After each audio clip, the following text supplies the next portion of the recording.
Hello, everybody, and welcome to Tech Anarchy. I am your host, Tim Harris, and with me, as always, is our co-host, Jennifer Ruggiero. Hey, Tim. Hey, Jennifer, how are you today? I am recovering from Black Friday weekend, Thanksgiving Day weekend. How are you? Great, great. I had a fantastic Thanksgiving. How about you?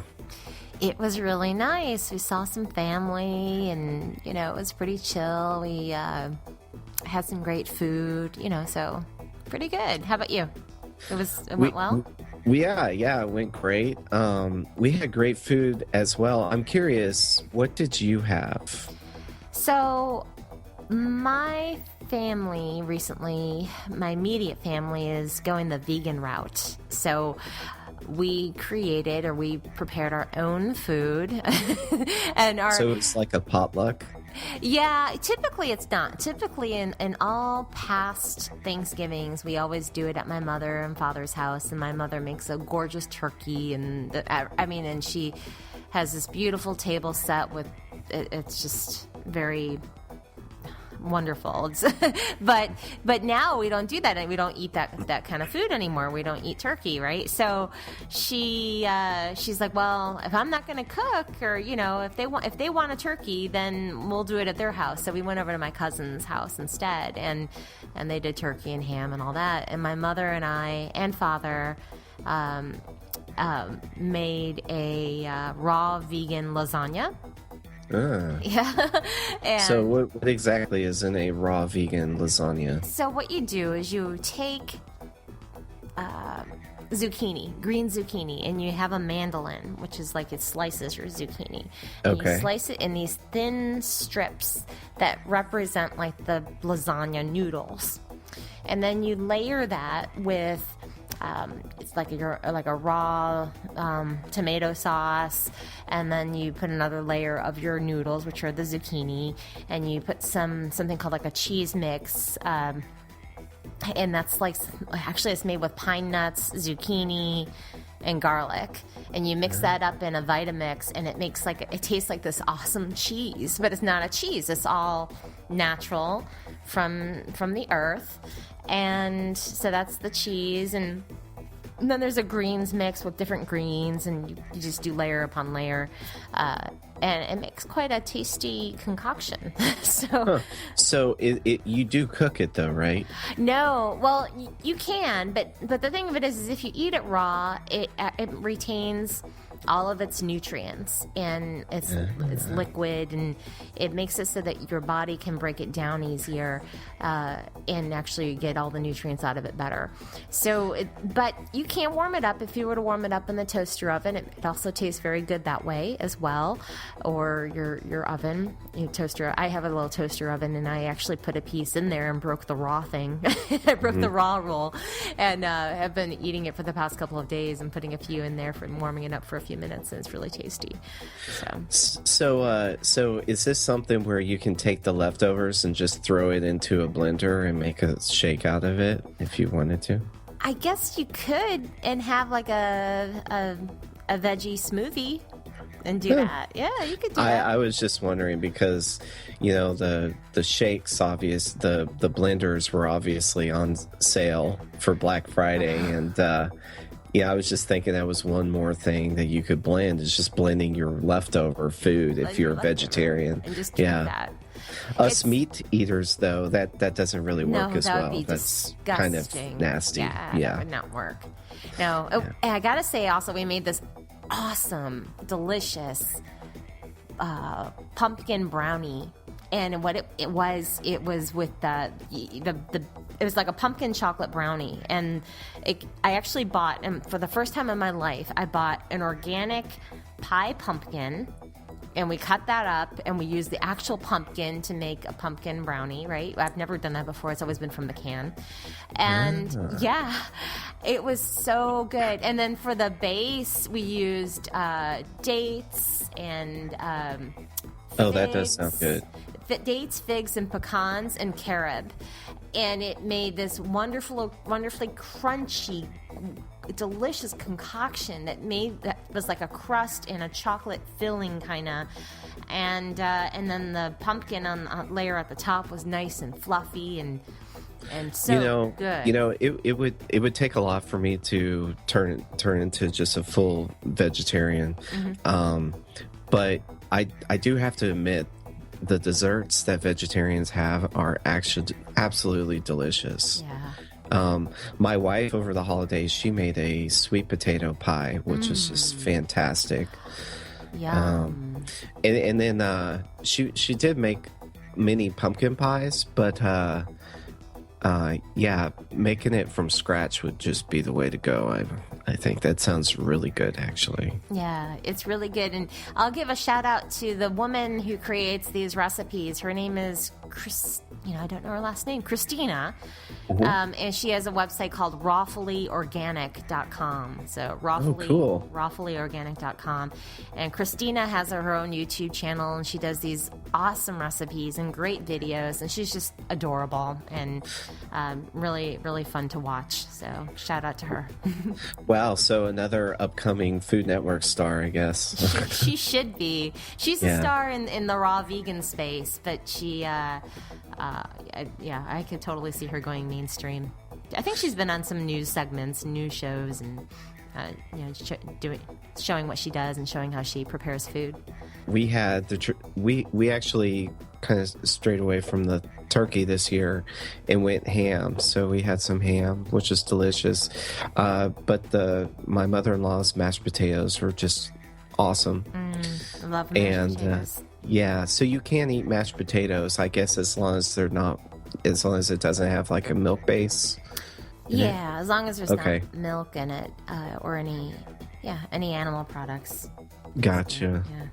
So these were garlic mashed potatoes, but there was some butter involved. So, so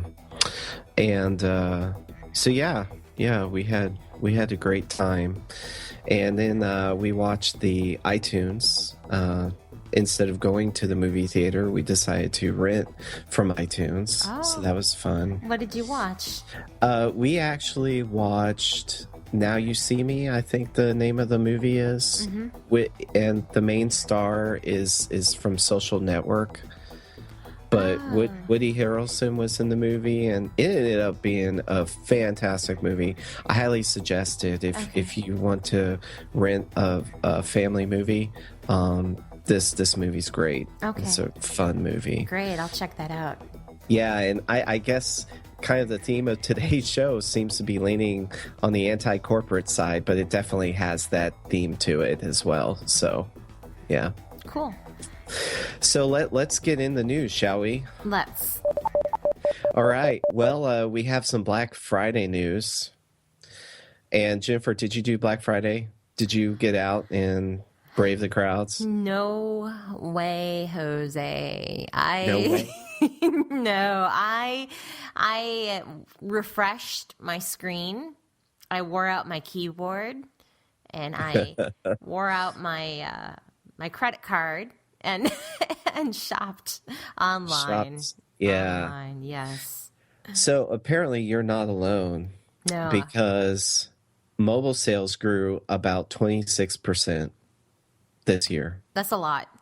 That is huge. That makes me happy that people are cluing up and they're shopping online. That makes me happy. I'm proud of people. Despite all the videos that we see of people just getting into fights and frantically grabbing cheap items that, I mean, they don't even know what they're buying. Yes, it is interesting that the number's up. I was in Black Friday. I was in some lines, and I was highly disappointed. So the lines were not all that crowded. What stores did you go to? Let me ask you that. I went to Best Buy, but so my biggest question was, with the stores opening early on Thanksgiving, how exactly were they going to work out the Black Friday lines? Because you had Black Friday lines which were forming way before Thanksgiving. But they were opening up the store early for Thanksgiving. So does that mean that the Black Friday line was going into the store for Thanksgiving. I think the way it would work is, let's say you were at Best Buy, for example, and you set up a Black Friday line because that deal was going to go on sale at 10 a.m. or whatever time it is on Black Friday. Then that line that you're in for that particular deal, right? Or that item or that promotion. But I think the evening before, maybe there's different items, but maybe not that one item was on sale. Like I know at least at Walmart, I think they would stagger the offers, if I'm not mistaken. That's exactly correct. And that's what ended up happening. So, but what sucks is that the people who were in line for Black Friday that decided to go into the store did not get the deals from later on in some of the later Black Friday lines.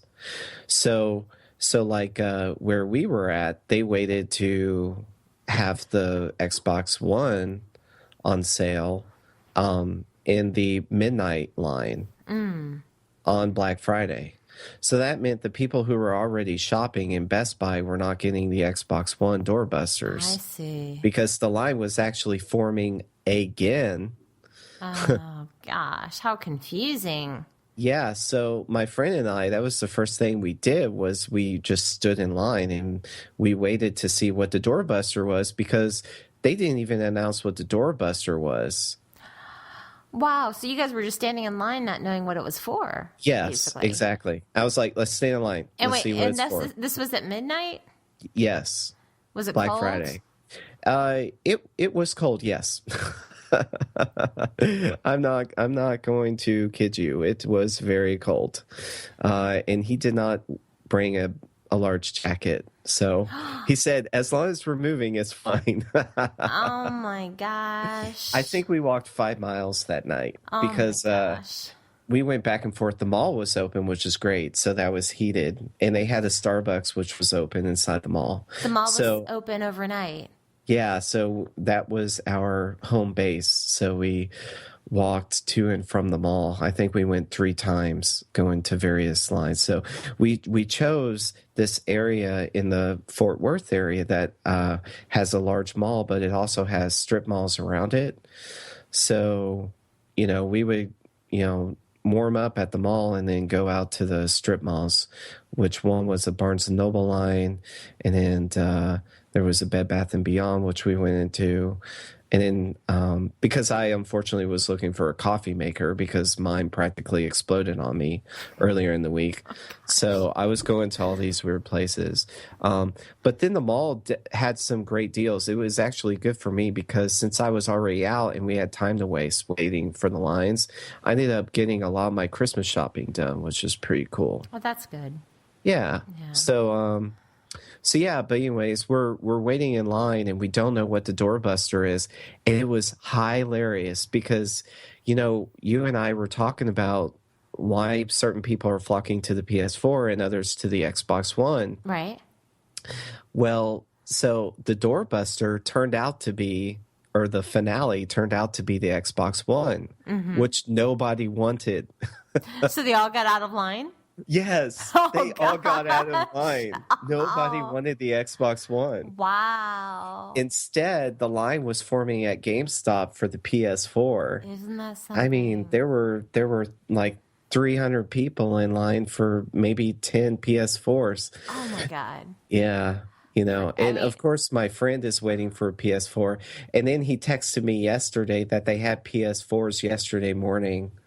So, so all the people that were in line didn't get it. But just a heads up, just continue to call your stores if you didn't get what you were looking for.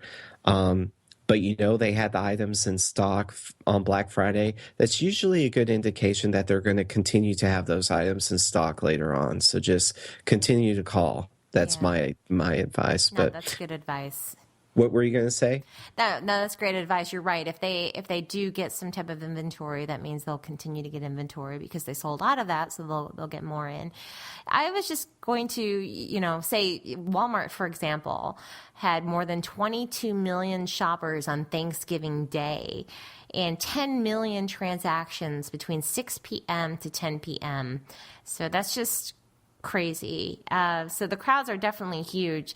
But from what I read on USA Today, that the reports of violence and ugly scenes at the stores are down. However, I have seen some rotating videos around the internet of just ridiculous lines and a stampede at a Walmart in Puerto Rico. And some of those videos are just crazy. Yeah. And it just really, and then seeing people inside the stores that fight over these items and throw their bodies on top of merchandise, and they just grab. It's completely disgusting. And it makes me ashamed of the human race. And really, I don't know. I just don't see the logic behind it. I cannot get my mind. I'm just incapable of understanding it.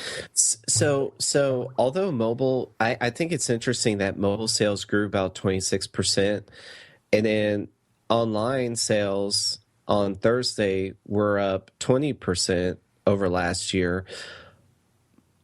But the interesting part about this to me is that, again, we are showing the issue that we are kind of exposing the fact that broadband is not commonplace in the United States. And it's actually easier for people who have these mobile plans to access the internet as opposed to the browser. Yeah, that's a good point.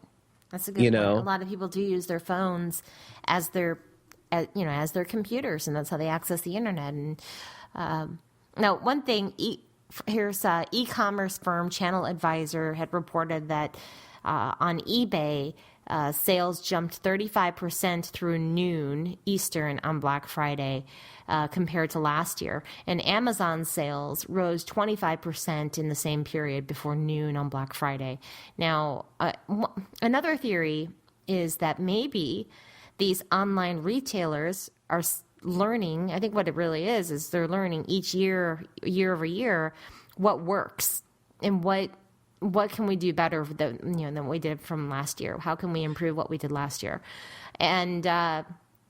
And they really, I think they have the formula down, and they're showing what the deals are ahead of time. They're showing on Amazon what the lightning deals are, and so people know what's coming up, and they're going to sit there in front of their computer and just wait. And then the second that lightning deal goes live, buy. Exactly. Yeah. So they're figuring out the formula, and they're really, I think, social engineering us quite well.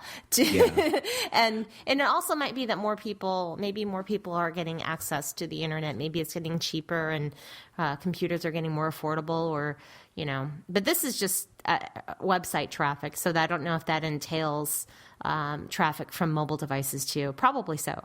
Yeah, well, the eBay statistic that you just read is interesting and it's interesting that it was around noontime when they ran the statistic, because traditionally, just from what I've observed, I've done Black Friday every year for like 5 years, and there is this large group of people who sell the items right after they buy it. Oh, interesting. Yeah. So there are individuals who will literally buy the product and then they'll resell it out of their truck in the parking lot next door. Oh. And then these same individuals, I would think, are also the ones that are selling it on eBay. Yeah. I don't like those people. There was a guy wheeling around a $40 printer asking if anybody wanted to buy it. Oh, God. Yeah. Nope. No, those guys, they want to make get a job.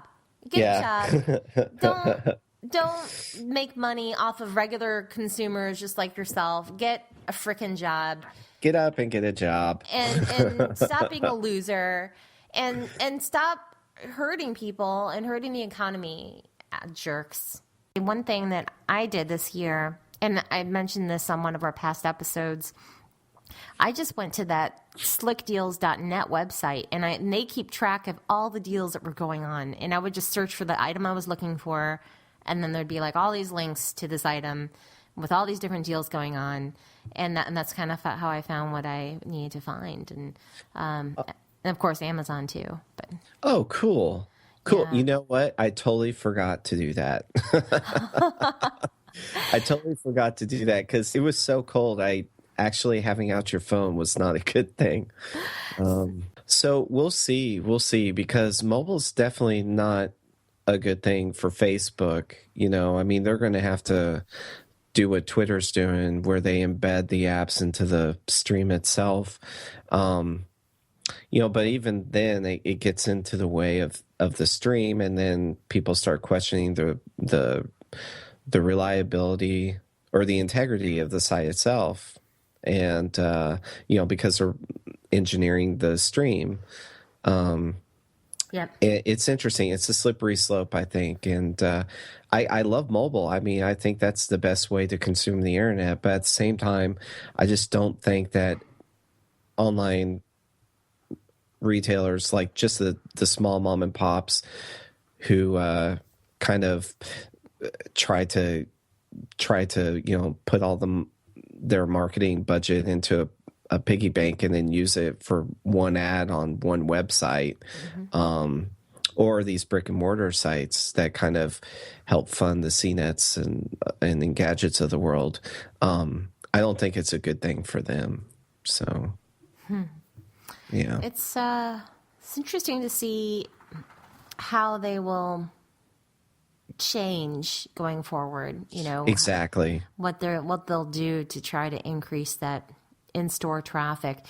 I think, for me, I don't know. I mean, the number one thing is, I guess if the deals were better in the store, and one thing that I did notice in shopping online is that a lot of times the deals would only be in the store. So I ended up buying something online and I have to go pick it up in the store. And I have Well, that's a good tactic. Yeah. But then a lot of them were like, okay, in-store only. This deal is this deal is at Sam's Club, but in-store only. And I saw that with several other types of stores as well. And so I think that's kind of like what they're doing is they're getting people online and then they're looking at, okay, this deal's going on. Oh, I have to go to the store. Yeah, so so that's one way of doing it. And then I think they're also saving those online deals as well for Cyber Monday, which is tomorrow. And so I guess when people are listening to this show, that will have already occurred. So I'll be looking tomorrow as well and seeing what's going on. Well, yeah. And to conclude, I was not able to get the thumb drive I was looking for, but thanks to you, I was able to purchase one through Amazon. I was looking for that drive in particular, the one that you sent me to at Best Buy. And because I had thought I had read a leaked Black Friday ad where they had it for $30, but maybe I missed it as a doorbuster Thanksgiving Day. Yeah, maybe it was a doorbuster or something. And yeah. But anyways, I got it for a real good price, so thank you. So now I feel accomplished. But I pretty much did get everything I was looking for on Black Friday. I did get my PS4 camera, so that's cool. Good. Yeah, so unfortunately, Nice. I don't have a PS4 yet, but You will after I Christmas. will. Yeah. Yes, hopefully. So one of the Black Friday items that I got, and it went back up in price. Uh-oh. Well, still lower. But I decided to go with Uma for my phone service because I've been using Vonage for years, and I pay about $21 for Vonage every month. And I was like, well, Uma's on sale, and it was on sale for $79, like $80. And typically, the full retail price is $180, and it usually goes for around $150 online or so. And so it was a great deal. Right now, it's up to $96. I just checked. But I feel accomplished. I got some deals. I got another product that was $100 off, and then I was so tempted on buying extra things that I didn't need, and it's just I go out to shop for others and always end up finding things for myself. Good enough. Well, I normally do Black Friday for myself because I kind of have a small budget, but I just like the little things like I mentioned earlier, the USB drives and whatnot. But because the mall was open and it was the warmest place, I ended up just shopping for other people. Yeah, that's great. Yeah, That is so great. yeah, my friend ended up getting a real good deal at Starbucks, and I don't know if you're aware of this, but they are selling a cup, and you have to ask around if you drink coffee or tea or whatever. This is a real good deal.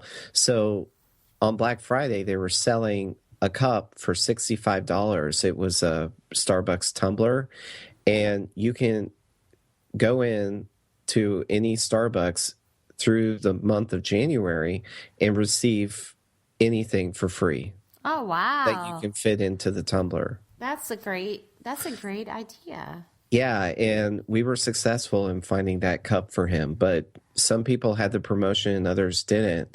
But yeah, it was cool. I came out with this coffee maker and did all my shopping, and he came out with a tumbler. That's great. That's But funny. I'm sure he's going to be sending me pictures come January. Him with his coffee Yeah, or his exactly. tea. Very cool. But yeah, it was fun. But I'm definitely glad that it's over and that now we can start looking forward to Christmas and get that going. We put up the tree, so that's awesome. Oh, you And did. Nice. yep, yeah, that was another one of my goals is to make sure that I have some presents for the tree. So I waited till the very end last year, and that kind of stunk. So It's nice to see them under the tree and more accumulate underneath there, and it builds up the excitement, and it's pretty. exactly, Yeah. yeah. So I have to say that I was hoping to see Comet Ison last night because it was, or on Black Friday, because it was a crystal clear night, and unfortunately it died. Oh, Comet Ison is dead. At first it made its trip around the sun Thanksgiving, and they said it was destroyed, that the sun had enveloped it, and then the next morning, and I guess it was during Thanksgiving night, so it was going into Black Friday. And I was kind of keeping up with the comet on my phone as we were standing in line, and they were like, "Wait, nope, no, we see something." And so you saw pictures of this streak going past the sun, so something had made it. And then this morning, unfortunately, I just read that yes, indeed, the comet is dead. It's gone. oh. So no one could have seen it then, of course, because it No was one could gone. have So I seen guess it. the sun did envelop it. It did. Yeah. It did, That's a shame. unfortunately. That's a shame. Yeah. I was looking forward to having this giant comet in the sky, kind of like we saw with, I believe it was the Shoemaker comet, and that was an awesome experience. I mean, that was probably the only experience where, you know, I had to step back. I was so overwhelmed with this weird object in the sky. Um, but Huh. yeah, unfortunately, we didn't get the display that some were some scientists were eagerly anticipating. If it had remained intact and made its trip around the sun, the thought was that the sun's gravity would force the comet to elongate, and the tail would just be huge Hmm. and highly visible in the night sky. And unfortunately, it did the exact opposite. So, That's a shame. I yeah. have never seen a comet with Oh my my, goodness, with you're except missing for out. really, I need to try to check. So let me know when the next time one comes around that we'll be able to see. Right, definitely. You're missing out because it's one thing that I would definitely put on my bucket list. Okay. Yeah, it's startling. And it must have been amazing being, you know, someone in the 1600s having seen a comet for the first time, because we kind of have this idea of what a comet is, but to not even know what it was or is and see it in the nighttime sky must have just been humbling. And it's probably why you see comets depicted in art like you did during that time period. So yeah, unfortunately it was destroyed, but I have my fingers crossed for another. So Well, yeah, I'm sure there'll be. Now, do you know when the next comet, or which one is the next one that's supposed to come around? I don't know. And that's what's interesting about Comet Ison is because I don't think scientists knew about the comet's approach vector until last year. And actually some predicted that it might, intersect with Earth's orbit. They discovered it late. And then, they were able to fine tune the comet's trajectory and know it's not going to hit Earth. But these comets just come from nowhere. And the reason why we miss Comet Ison is because it was coming from the sun. And all of our instrumentation cannot really look into the sun. Because, that's because, right. Yeah. Yeah. So that was how it was kind of, how it surprised us all. But it ended up being a comet that was the furthest out. And there's some great links that we've been posting on the Google Plus page, talking about the comet itself and the trajectory and whatnot, if anybody's been following it. But yeah, so it's interesting. There still is this unexplainable trait to these objects. And, it's really anybody's guess when the next one is going to come. So we missed out, but we'll be fortunate next time. Next time. Yeah. I'm going to cross my fingers that. Yeah. But in other news, we also had Japan hiding the truth about Fukushima. And I think that's interesting because I said the word hiding because I saw this video from Discovery, and the video itself was debunking the Fukushima incident and the amount of radioactivity that was going into the water supply. And what's spreading through social networks, through Twitter and the like, is the fact that this radioactivity is reaching all the way to the West Coast. And Discover right away took the stance that this was a myth, and they tried to debunk it, of course, in their video. And you say, of course, and I thought the same thing, but I was like, why? Why would they debunk this? What's in it for them? And then I discovered why. And we have links to the show notes, but basically it involves the people that now own Discover, who is it's Kalmbach Publishing. I hope I said that correctly. And Kalmbach Publishing, their roots were actually in the model train industry. Oh, okay. And guess who's one of the top model train importers here in the United States? Oh, here in the United States? I don't know. It's a Japanese company. No kidding. Kato Inc. Oh. And Mr. Hiroshi Kato, president of Kato Inc., serves as a member of the NMRA DC Working Group, the Committee of National Model Railroad Association, who sets the standards for DCC. And Mr. Kato, so he's a member of the NMRA, and the people that own Discover magazine, Kalmbach Publishing, Kalmbach Publishing is one of the founding members of the NMRA convention here in the United States. And they're the main reason why model trains became this huge deal. They actually allowed the hobby to spread westward. And my uncle is a big actually I have several uncles who are big model train enthusiasts. So I thought it was an interesting stance, and I hope that their reason to debunk this rumor instead of or to debunk this information instead of, objectively looking into it, is not to sell model trains here in the United States. No, that's not why. That's not why at all. I it's You say that, but it wouldn't surprise me if that's why. I Just to sell model trains. to sell model trains in the United States.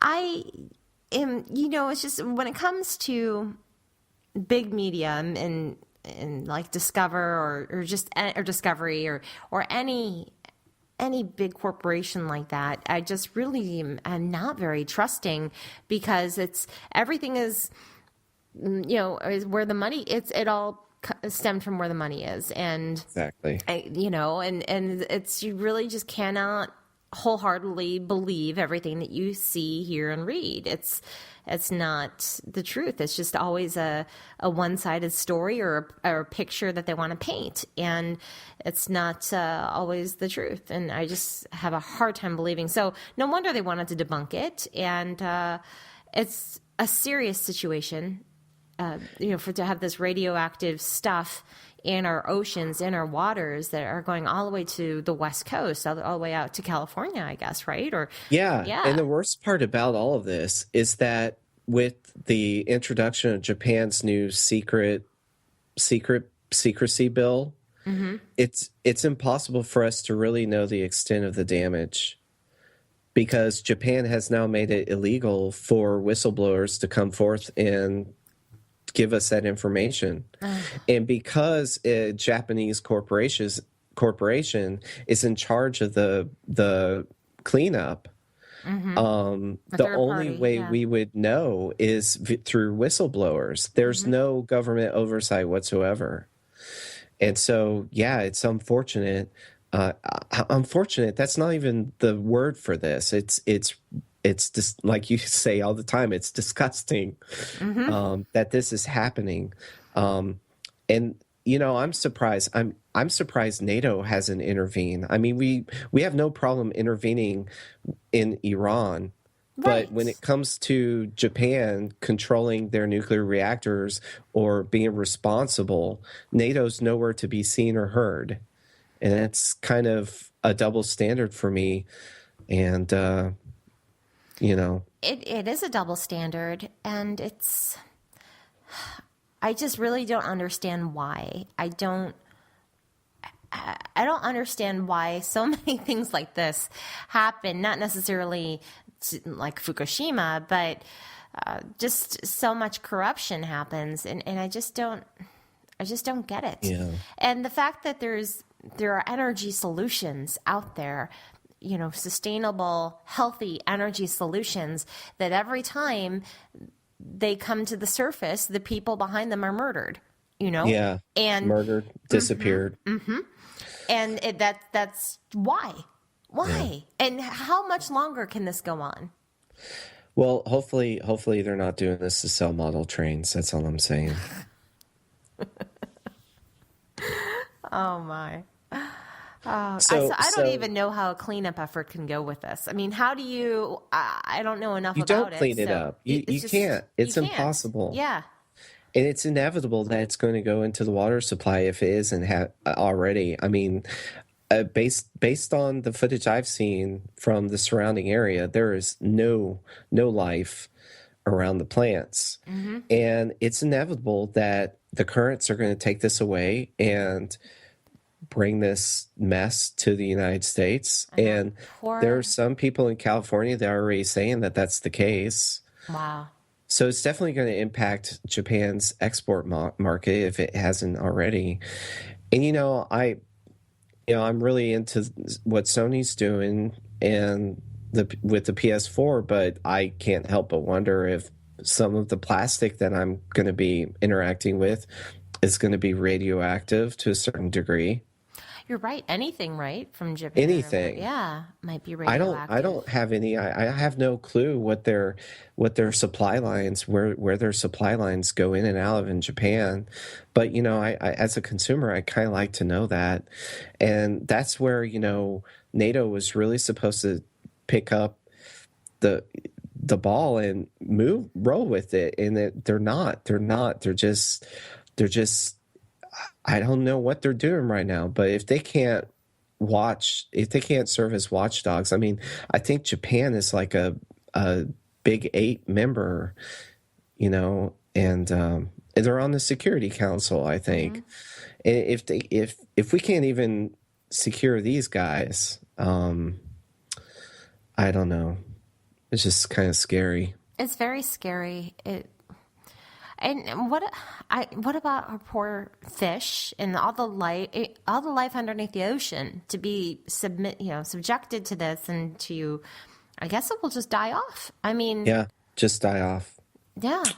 And then how long does this stay in? How long do these waters stay tainted for? What is the life of something like this? Is it forever, or does it go away after 10 years? Or, I mean, I have no idea. It's obviously here for our stay on this planet, which is what bothers me the most, is that, not only is it, I mean, it's past us, it's for other generations, and they're going to have to deal with this. And we post plenty of links on the show note about this and the extent of the damage. And there are credible, smart scientists that want to go to Japan and want to see what's going on, but they can't. And, and we do link to a moveon.org kind of petition. Mm-hmm. And there is a series or a number of scientists who are petitioning Japan to let them into the country so that they can look into this further. So, we can only hope that, I don't know. I hope that they'll be successful with that, and that Japan will open up and let the experts of the world that are experts in this, come in and take a look and see if they're, they have the most brilliant minds working together to see how something like this can be repaired, or, I don't know. Just speaking of needing to repair your reputation, I saw that you posted an article about LG. I did post an article about LG. So LG has a smart TV, as a lot of companies do. Samsung has smart TVs and everything. Anyway, LG's latest smart TV, or one of their smart TVs, is accused of spying on its viewers. There is evidently an option named Collection of Watching Info that is in the TV settings, and it is checked on by default. So what happened was there was a viewer, he's an IT consultant. His name is Jason Huntley.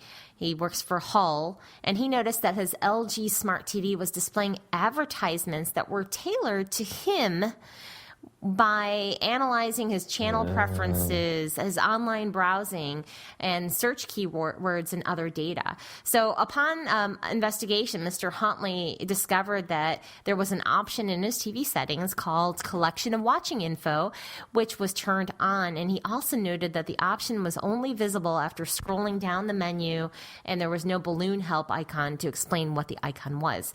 So it's kind of hidden in there. He decided to analyze the traffic going out of his TV after he unchecked that box and discovered that unencrypted information was still being transferred to LG regardless of whether or not that option was checked. Whoops. So, it appeared that file names from an external USB hard drive, including the names of his kids, were being posted. Whoa. So now check this out. So when LG was contacted by Mr. Huntley, LG said that because he had accepted the terms and conditions when he bought the television, Mr. Huntley should contact his retailer Right. LG also said that it was unable to comment on their on their actions for obvious reasons. And then when LG was contacted by BBC, the electronics firm said that they are looking into reports that certain viewing information in LG smart TVs was shared without consent, and that further they would reply further in a short amount of time. So, but yeah, so what about that, right? That's kind of creepy. And, you know, I'm all about being open online, and you know, and I don't post everything personal about myself. I do watch what I post, and I'm not afraid for companies to know what I'm doing, and I actually don't mind ads tailored towards me. However, I would like to know that on TV that I don't necessarily want the TV to know everything I'm watching, and I'm not hiding anything. I don't care if they do, but for argument's sake, I wouldn't want them to know. And it's just kind of like, if you uncheck that box, then they shouldn't be still sending that data out, but evidently they are. It's really kind of messed up. What do they need with my data, right? Yeah. So weren't they up front though in the EULA? I mean, isn't there responsibility on the viewer? I'm just playing devil's advocate, obviously. Evidently, when you accept the terms and conditions, it must say something in there. And I don't have a link to those terms and conditions, but you're right. So in that case, if you do say yes, then you are signing away your rights to the TV and to LG. And so that's true. So I guess that's where they have you, but people, no one ever reads it, right? So they just And I thought there was a court case regarding that no one ever reads the EULA, that it was too small of a print for the in the EULA, and it wasn't possible for them to really read through it all. But I mean, really, when you're checking any button or box, you're signing away something. Yeah, you really need to read that. And I'm guilty as charged. Typically it's really because I think, well, I really don't have anything to hide, and so I'm just sure, and I check the box. But in a situation like this, if you uncheck that little box on the TV and no, you don't want that data shared, then and it still does, it's kind of, I don't know. I guess the only thing to do is to unplug it from the Ethernet. Or don't buy a smart TV. Don't buy a smart TV, right. Yeah. So we have two TVs, and none of them are smart. However, I actually did the same with the original Apple TV.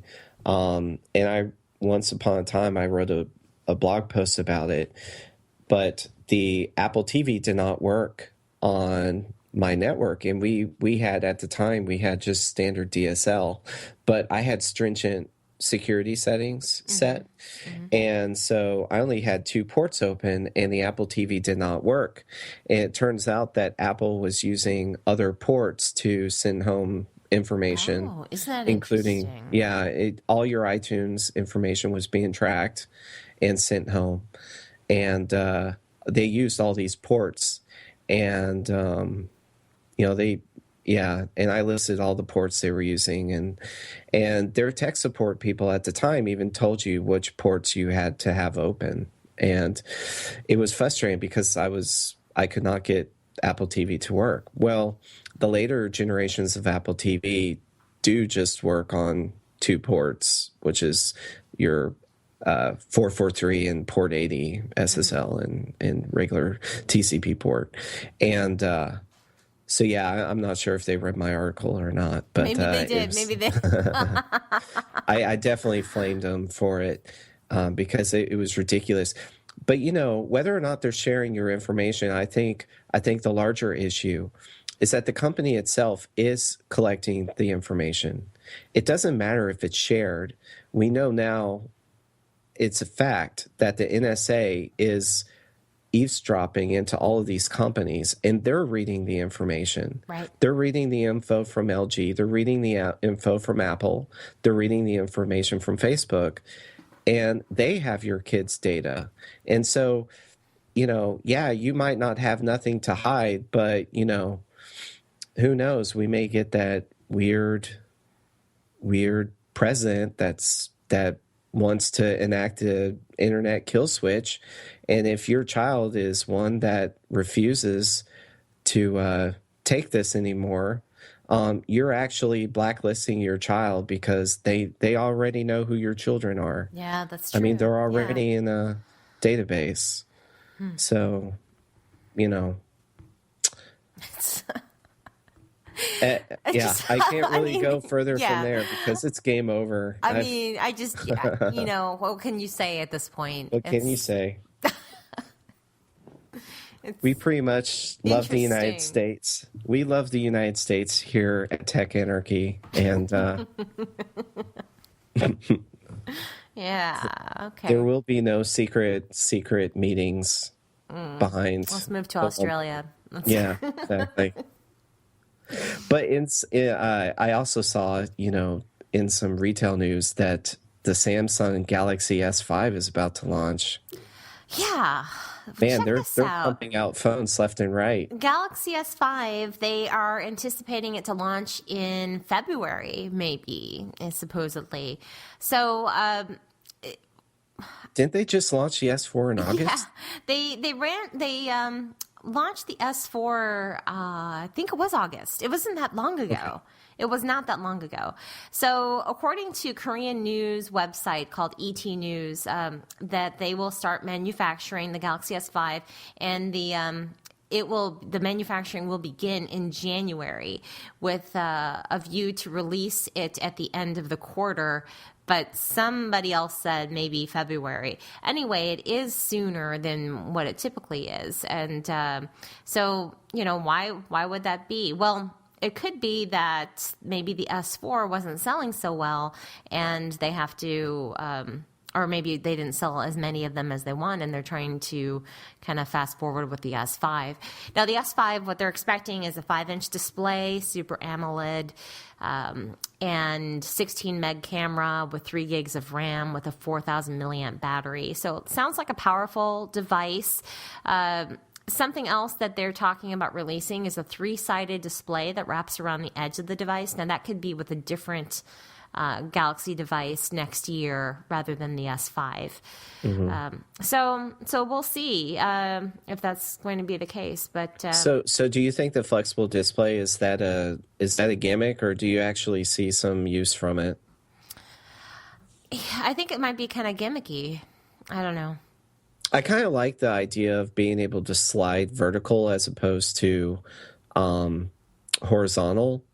And like, from what I've seen, it's just a small little tapered area. Like when we say wrapped around the screen, wraps, it's just like a small little, like an inch, which is tapered at a 45-degree angle from the rest of the screen. Mm-hmm, mm-hmm. At least that's from what I've seen.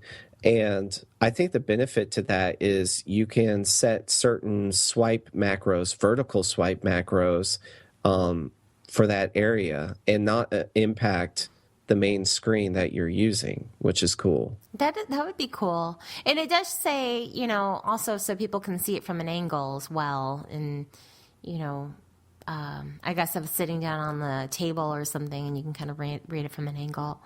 So I don't know. Yeah. That would be interesting to see what they come out with. I just think it's natural for your thumb to slide vertical as opposed to having to shuffle around your phone to where, you know, you can press the home button like for us iPhone users. I think it's more natural for you to slide your thumb up and down. As opposed to holding it a certain way, you know? So I'm kind of reserved, but at the same time, I'm reserved. I'm cautiously optimistic. I think if, you know, what's going to happen is Samsung is going to sell it as another feature and no one's going to use it because they have major feature creep on these Galaxy devices. And some of the really cool features are not going to be used because there are so many features, and we're going to really miss out on the possible innovation here, which bothers me. And that's what I like about Apple is that people kind of complain about the fact that that their upgrades as of late haven't been like revolutionary. Mm-mm. But we have seen like one or two new things, like with the introduction of the 5S, we see the fingerprint sensor. And those one or two new things is what people can wrap their heads around, you know? Yeah, that's true. And I'll tell you what, the stuff that Samsung throws at you, they throw all these different features that no one uses. No one uses them. We don't ask for them. Now, I have to throw in the Moto X to the mix. Moto X launched with features that people use. And that's the one thing that I really love about the Moto X is everything that they have on that device is very usable. And there's nothing that I don't use. Right. Just be careful who you are Googling or hello Googling. Oh, yeah, exactly. Just be careful with that. Exactly. I don't want to mistakenly call someone But with the Samsung, I use maybe 10%. In fact, all the stuff that they add on there, no, I don't use it. It's just all bloatware and gimmicky. And I don't know, but maybe with the flexible display, it does say that the industry is predicted to grow rapidly in the next few years. And some research in these displays estimates that the market will be worth $1.5 billion by 2016 and more than $10 billion in 2019. So, yeah, no doubt. Yeah. It's cheaper. And you can just set these flexible displays on tripods. You could take them anywhere. I think, in my opinion, it's going to revitalize the print industry because paper is no longer going to be the de facto standard for print. It's going to be plastic in these smart displays. And, like if you want to go to a Barnes & Noble or whatever, you just, the plastic magazine, whatever, automatically syncs up with the latest episode. It's cheap. It's using cloud. It's the future. Yeah. And you have to start somewhere, which is cool to see Samsung doing that. But at the same time, I'm disappointed that there's no fingerprint sensor on the S5. And maybe they will make one on the S5. I don't know. But, what's your opinion? Don't you think that, I'm not going to... Design and Trend is saying that it's... Well, do you think that it's too soon for them to launch a device, a new S device, after they just launched the S4? Or what do you think about that short cycle? I think it's definitely too soon, and I think that it's definitely going to burn a lot of the S4 users. That the fact that their phones are already out of date. Yeah. And they spend hundreds of dollars on these things. It's aggravating. Now, I am fortunate that I don't have to buy.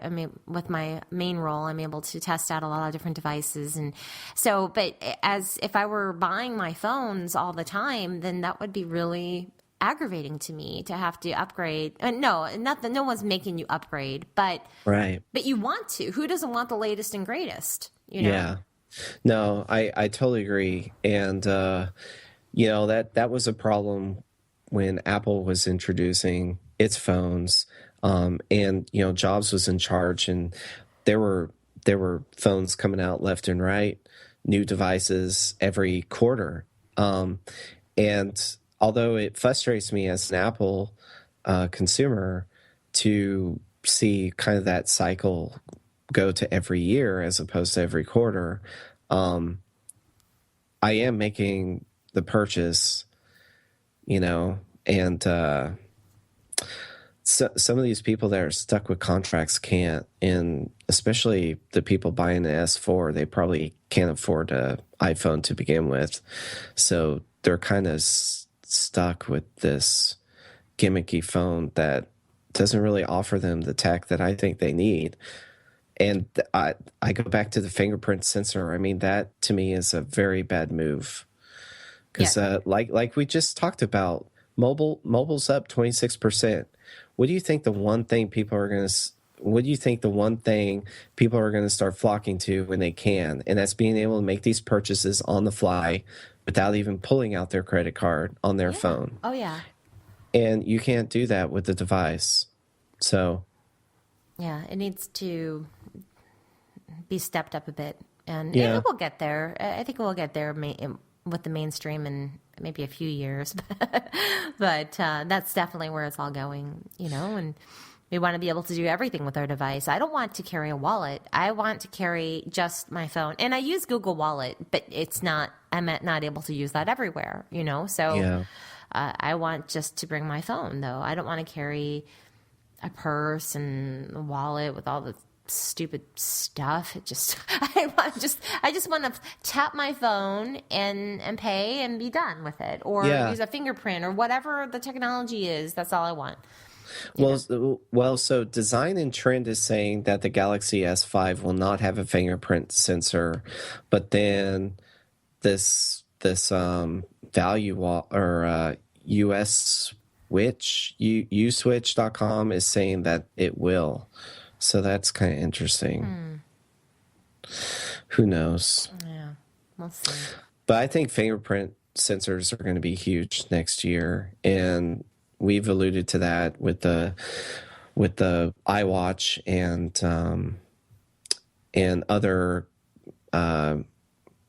devices that are kind of smaller. They're on your hips, they're in your shoes. They sync to the cloud, and it just makes sense for your wallet information to be in the cloud as well. But you always need that form of physical verification, whether it be through retinal scan or a fingerprint sensor. I think Google's working on a weird authentication system for their devices. So who knows? Who knows where we're going to go with that? But it's kind of disappointing because it just means that Samsung isn't going to be on board with any of that stuff next year if Design and Trend is true. Well, good. Oh, that's right. I keep on forgetting you're anti-Samsung. So I guess that's why we've been talking about Samsung a lot lately, is because you just can't wait for their demise. That's it. I just want them to come down off their high horse. That's all. That's it. So, yeah. Well, so that was a pretty good in the news, I think. Lots happening, and of course we're going to have more news items to cover as the month progresses. No surprises, though. No surprises going into the holiday season. The only thing that I've noticed, just from a general perspective or standpoint, is that the iPads are selling like hotcakes. The iPad Mini, if you can get your hands on one, that seems like the device to purchase. Speaking about talking about Black Friday, we purchased my mother-in-law a Nook this year because it was a cheap tablet, that can play movies. Oh, how much was it? It was $100. Oh, that is cheap for a 16 gig. But what we found out is that Barnes & Noble actually has their own rental service. Their own video rental service. I don't know if they're connecting to anybody else. Oh. But that was kind of cool. I didn't know that either. And yeah, we just wanted a cheap device for her. So that kind of worked out. Yeah, without a contract or anything like that. And because she doesn't have internet, she's actually still using a dial-up modem to get internet. But I'm going to set up her phone so we can tether her phone to the Nook. So she doesn't have broadband there? Or Nope. Is it that No they don't broadband. have access there, or that she isn't subscribed to it? She isn't subscribed to it. Okay. Yeah. So they do have access where she lives, but she's... Okay. Yeah. Right. Yeah. But you'd be surprised. Her community is like that. They don't have cable. So she uses dial-up. She uses dial-up. Wow. Yeah. Well, I don't know anyone. She's the first person I know today. Oh, it's huge. That uses I it. mean, there are still a lot of people that use dial-up, and to a certain degree, the DSL customers are essentially using dial-up speeds. I mean, because DSL diminishes. Okay, let me ask you over this. Distances. I have to ask you this. Okay, so dial-up, from what I remember, the last time I had dial-up, it was with a 56K modem. Right. Is that the same, or is it much faster now for dial-up? Well, it's much faster in the sense that it's now digital over copper wires. Okay. But still, the modem itself can only transmit a certain amount. Okay. So, but if you remember when you used a modem, it wasn't reliable in that you had drop calls and all that. Mm-hmm. You know, sometimes you just lose you had a high latency rate. But nowadays that's kind of non-existent because it's all digital. Are modems even built into laptops anymore or computers? That's how she's connecting. She's using the internal So they're still in modem. there. This is really, I should know this, but I just haven't used a modem since 1990 something. So I'm just trying to, so I'm just kind of surprised. That's all. I was wondering. I'm thinking, wow, is it still in computers that we buy today? And I guess it No, is. everybody was questioning Obama when he really wanted to create this initiative to get more people onto the broadband internet. Mm-hmm. And they thought he was crazy. What, are you crazy? Everybody's on broadband. But no, that's not the case. It was just kind of like when LBJ was pushing electricity in Texas. I mean, prior to that, a majority of Texans outside of the metropolitan areas were still reading by lamp light.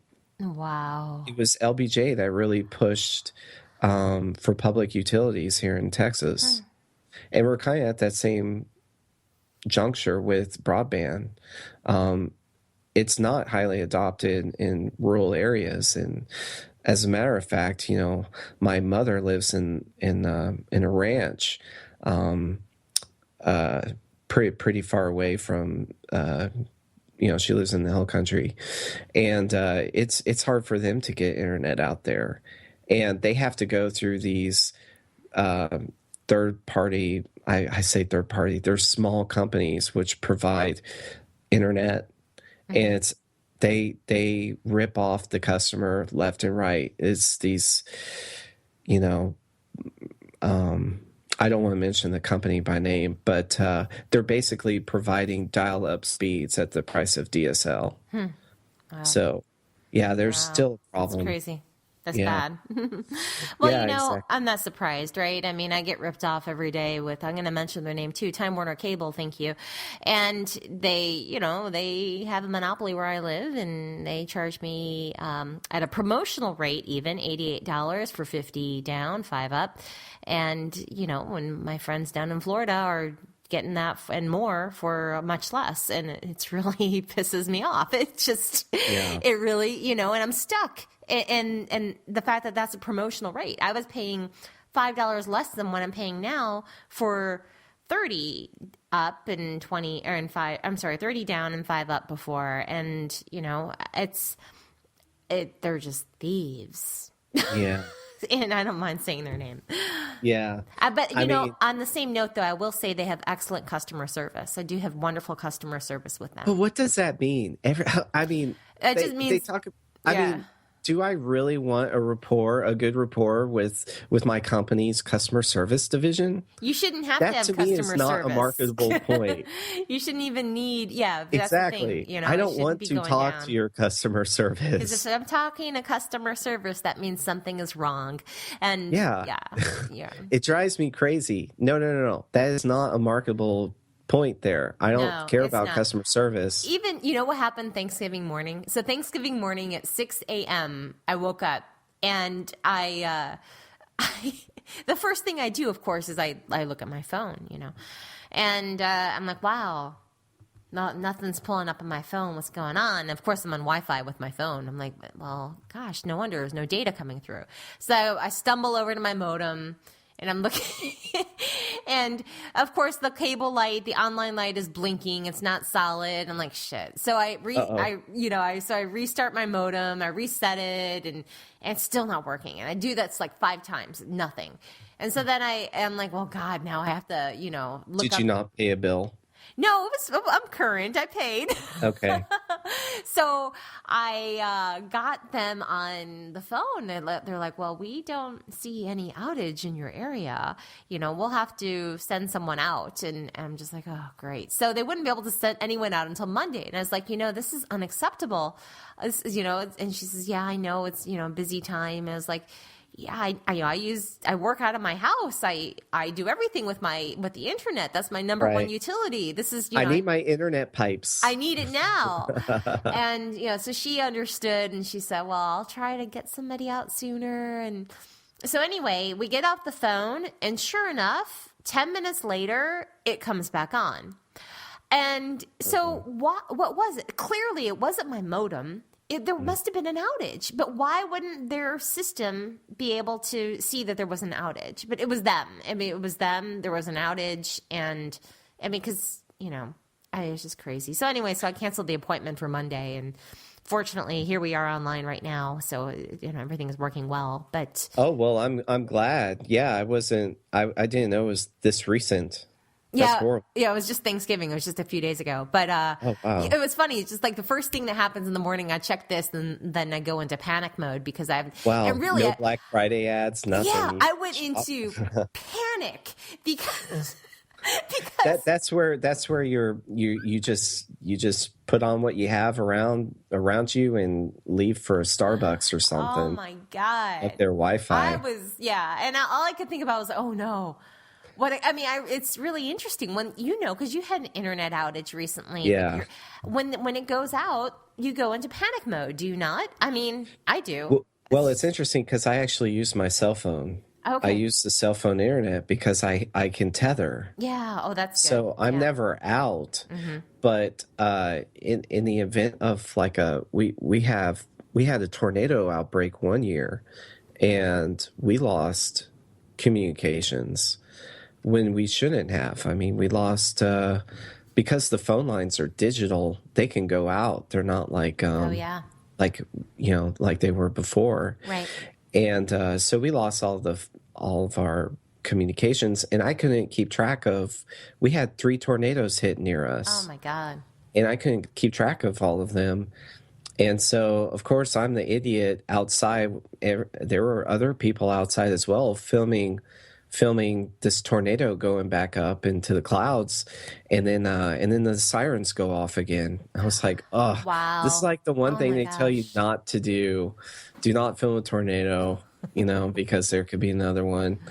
And of course, I'm outside. But yeah, the most reliable form of communication for me was the radio. Mm-hmm. So yeah, but yeah, I don't know. I've never really gone to panic mode because I've always had a cell phone and AT&T's. Although, I have like 2 bars out here. We kind of live in the boonies, but it is reliable when you need RSS. Mm-hmm. Just text-based information. Yeah. And I unfortunately cannot tether to my device at the moment for internet connectivity. I don't have 4G where I am. Soon I will, but I don't right now. And so you're not in LTE then? No. Soon, maybe within the next month, it will be LTE where I am. Well, that's a big upgrade. Yeah, I've been waiting a long time, as everyone else has, and everyone has been very patient, and I'm very patient as well. So okay. That's kind of cool because you mentioned earlier that you're with Vonage. Yes, and I've been with Vonage since they launched, and I feel it's interesting. The same thing happened with DirecTV. I was with them since pretty much the beginning, and when I left DirecTV, I felt like I was like breaking up with like a boyfriend or something. Like I felt so sad. Because I really enjoyed my experience with DirecTV. They've been wonderful. And the same thing goes with Vonage. I mean, they've been so nice and just, I really like them. I like what they do. I like what they offer. But it just, if I can get UMA and it's going to cost less than $5 a month with tax and fees, less than $5 for unlimited everything that I need in the States, then why not? I mean, it's just then paying $21 a month with Vonage, it just doesn't make sense to keep Vonage, so. Yeah, but with the introduction of LTE, do you see yourself cutting Vonage? You mean just cutting out? Cutting out a VoIP line altogether? Yeah. No. Oh. No, okay. I like having a standalone VoIP line. I enjoy having that separate number just for the house. And Mm. I like it for my conference calls. I like it for, I don't know. Maybe I will one day. Maybe I am kind of old, huh? I must be like the only Yeah. person that has. No, we still have a quote landline. Do you really? Yeah, An actual because analog one. yeah, nothing's analog anymore. The landlines are all digital, Oh, but they still treat it as a landline. yeah. You're still taxed on it. Yeah, I mean, they still offer long distance of all things, but we have to have it for the security company. Oh, I see. I see. Just in case the internet power goes out, then you have a line out. Yeah. Yeah, Yeah, that makes sense. yeah. So yeah, that's kind of interesting that you still use Vonage because we have the Vonage commercials there here in Texas, but I'm kind of wondering, who's still using that. But apparently Jennifer is. So No, I'm using it. My aunts and uncle. no wonder why they're so nice. My parents, they're all retired. They're all using Vonage. And no, but my dad and I were making the switch to Uma. He got one too over Black Friday weekend. And so we're making the switch. So explain to me this Uma thing. What is it? Because I don't know what it is. So Uma is, it's a modem, basically. It's a VoIP modem that you purchase, and you have that's it. You just purchase the modem. It was on sale at Amazon for $79. It typically sells for about $150, and then you only pay the taxes and fees for your monthly service, and that comes to under $5 a month. So it's unlimited calls in the United States, and international rates are they're cheap. I forgot what they are, but they're small, and that's it. So it just gives you VoIP service for life. Okay, so do you have a pretty good cell phone plan? Do you have data on your cell phone plan? I do. Yes, I have unlimited everything pretty much on my cell. Yeah. Wow, and you still find VoIP beneficial? I do. Yeah, I don't like holding my cell phone to talk. Even though I use Bluetooth a lot too, but I don't like using my cell phone for talking. I like it for data consumption. See, I have no problem connecting a headphone to my cell phone. That's great. Yeah. I don't know. If I am using my Bluetooth, I don't mind that. And like yesterday, I was on the phone while I was hiking and talking to several different people, and so I'll talk, in the car and if I'm, whatever, I'm out and about. But when it comes to the house, I do like. Using, I don't know what it is. I like using the landline. I like the phones. I like the actual phones. You like holding a phone. So you're the reason why the phone market still exists. I like those cordless phones. That blows me away because I've never even considered buying a cordless phone. I don't even think they sell them in the Best Buys here in Texas. Oh, sure they do. They're everywhere. No. Yeah, those cordless phones. So you just plug in. Yeah, I mean, I plug the modem into the cordless phone, and then all the cordless phones in the home are lit, with the service. So that just blows me away because I still don't, even with unlimited voice, I don't understand why the appeal of VoIP. There's not being that I have unlimited voice. There's no reason for me to not use except for this. I will say this might shed some better light. And I don't want to put down the service at all, but in my home, I don't get the best signal. I even use a femtocell. And so I have my femtocell, and it helps boost the signal within my home, but it's not always awesome, and I get annoyed. So I like to speak on the VoIP line because it's a better reception for me. It's a better reception, but it's really dedicated. I mean, it still connects to your high-speed network, so you could just easily get a Skype phone and have the same type of reliability. Yeah, I could do Skype. Okay, next on the show, we're going to talk about what to do with your old tech besides giving it away for the holidays, because we know that everybody is buying new tech for the holidays. And I kind of asked the question, what do you do with your old tech? Obviously, most of us most tech anarchy listeners probably know who Gazelle is. So there is always the option of selling your tech or recycling it. But I kind of wondered whether or not there were cool ways to use the tech as opposed to practically giving it away. And that's, selling it for cheap or recycling. I mean, in my mind, you're pretty much giving it away to, whether or not it's for a good cause. But I kind of wondered, what could you do with your old tech to make it new again? Yeah, there's a lot of cool things. And I noticed that you have some cool ideas. Oh, I found some cool ones. I mean, okay, so just a word of caution. Some of these options are pricey, so price was not a factor in some of my decisions. But then again, they're really cool, so I just couldn't pass them up. So, do you want to go? Do you want me to go first? Do you want to go first? Ladies first. Okay, well, I took the cheap approach. Okay. Which is not like me. But so the first thing I have is not actually to polish up your old tech, but if you have a spare room, I would suggest turning it into a tech museum and putting out that old gateway computer that you had, or your old, I don't know, typewriter, or just there's just something really cool about old tech, It's just, I guess it's nostalgic. So do you charge for admission? No, just for your special geek room. Oh, wow. So you're kind of like the governor is to zombies.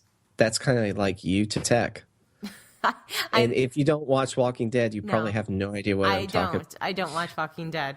So the governor has this setup where he has aquariums which have zombie heads in them. Oh gosh! And he just likes to look at them all day. That's creepy. Yeah. Well, yeah, but no, I think it would be really kind of nice to be able to display and even have it plugged up, I mean, how much fun would it be to play with like an old Windows 3.11 machine or something? Is that safe? I mean, will the 3.1 machine not affect your entire power grid inside your house and blue screen it? It might be dangerous. You're right. It might be dangerous. Proceed with caution. So are you speaking from experience? Are you working on a tech museum? No, I just have I have like old computers and things like that. And my garage is full of just old tech. And my father would always say, what are you going to do with this? Throw it away. Give it away. Throw it away. You're not going to. And I'm like, well, what if I want to, put it on display or use it, or, you're not going to use this. And I'm like, well, it'd be kind of fun just to, 20 years from now, turn on and pull out an old machine, and kind of like, the way that we look at maybe the first Apple, which I don't have something like that. But I mean, that's like, would you throw that away?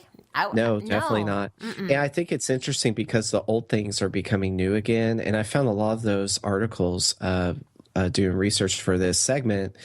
And I'm thinking maybe not now, but maybe 5 years from now, some of those items that you're not throwing away might actually become worth. Might actually, might be.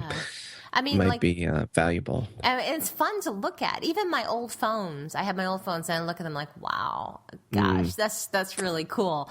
And it's just, so I'm not really, I'm not, this idea isn't turning anything into something new, but it's kind of just. No, that's cool because, the artist side of me, I'm kind of thinking of cool ways you can frame some of these tech devices. Mm-hmm. Like maybe you can set up some picture boxes with tech inside, which might be cool. Or maybe glue your cassettes to a door or a wall or something, or make some type of cool. I don't know. I saw another idea where somebody were using all their VHS cassettes as a table, and they just that's awesome. Glued them all together, and I don't know how they did it, but yeah. That'd be kind of neat to make some artsy projects with it.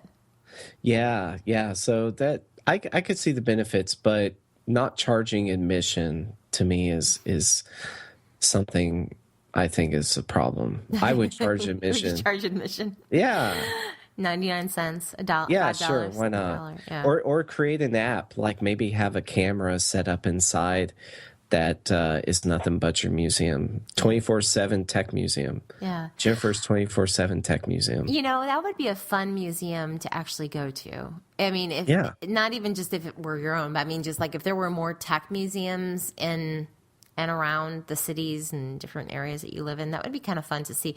I'd much rather see a tech museum than some boring history museum. Oh, you just hurt my feelings. No, I'm talking. So okay, well, what I had in mind was North Carolina history because where I live. I was just thinking our I've museums heard here. about North Carolina and history, Yeah, kind of out there. yeah. I'll just say like there's not that much really to see around here, and the museums here are boring. So I'm not saying like all U.S. history. I'm just saying this history around here is dull. Yeah, sure. So do you find yourself wanting to go to garage sales and looking for some of that old tech to add to your collection? So that's pretty much what it is at that point. It's a collection. It's a collection. No, I haven't. I've seen some really cool tech where I wish I carried, $10 bills with me because I would definitely do some bartering for this tech. It would be fun to do Yeah. that, to go and try to, with that in mind. Even like little handheld video games and things from the 70s, like I remember one of my favorite games, and I wanted one as a child, but my parents wouldn't buy it for me. But my older cousin, he's 6 years older than me, and he had it, and it was in the 70s, and he had this it was this little green football game. It was an NFL game, and it was just little dots, and you would Oh, move. I know exactly what you're talking Yeah. about. Oh my God, I loved the strategy, and that's I think how part of why I love football. And I was just a little girl, and I always Yeah. wanted that. My parents, no, it's for boys. No. It's for boys. Yeah. Yeah. I didn't have one. My best friend at the time did, and we played it nonstop. But we were both in football, so yeah, I would love to have one of those actually. That would be fun That'd to be have around the great. house. Wouldn't that be a fun find? That'd be fun Yeah. to play too. I would still play it. But this year, I saw a Sega Genesis, and I'm gonna have to find the link for the show notes. But I saw a Sega Genesis at, I believe, the mall, and it's on a thumb drive. I don't know if I'm saying this correctly. I have to look it up here. It's a classic, yeah. It's the Sega Genesis classic game console, and it's not a thumb drive, but it's smaller. But it comes with two little controllers, and GameStop is selling it right now for $50. But Oh. it's you can actually use your older cartridges, which I wish I still had. Oh gosh, I do too. Yeah, but there's versions of this for Nintendo too, I believe. But it's really cool because some of the older Madden games were still, I think, some of the best games out there. Yeah, so Yeah, I have a few. yeah, so had I kept my cartridges, I would have been able to I have not some pay old $20 on the eBay for this stuff. old cartridges, but not all of, like, some of them just they're missing. I don't know where they go. They just, like the socks, the missing socks. That's the missing cartridges. I don't know where Yeah, they the go. Bermuda Triangle somewhere. Yeah, it's weird. Well, Yeah. my number one was the ModBook Pro, and this obviously is pretty pricey, but lately I've been having MacBook Pro problems, and I'm not sure what's going on. I hope it's not motherboard related, but one of the things that I've always wanted to do for the longest time is convert my MacBook Pro to a tablet, and that's a service that ModBook Pro provides. And basically it's an enclosure conversion kit which transforms your original MacBook Pro into a notebook style computer, into a tablet computer. And it has like their own stylus that goes with it, but it's really good for digital artists. To use. It runs Photoshop quite effectively. I mean, they have two services.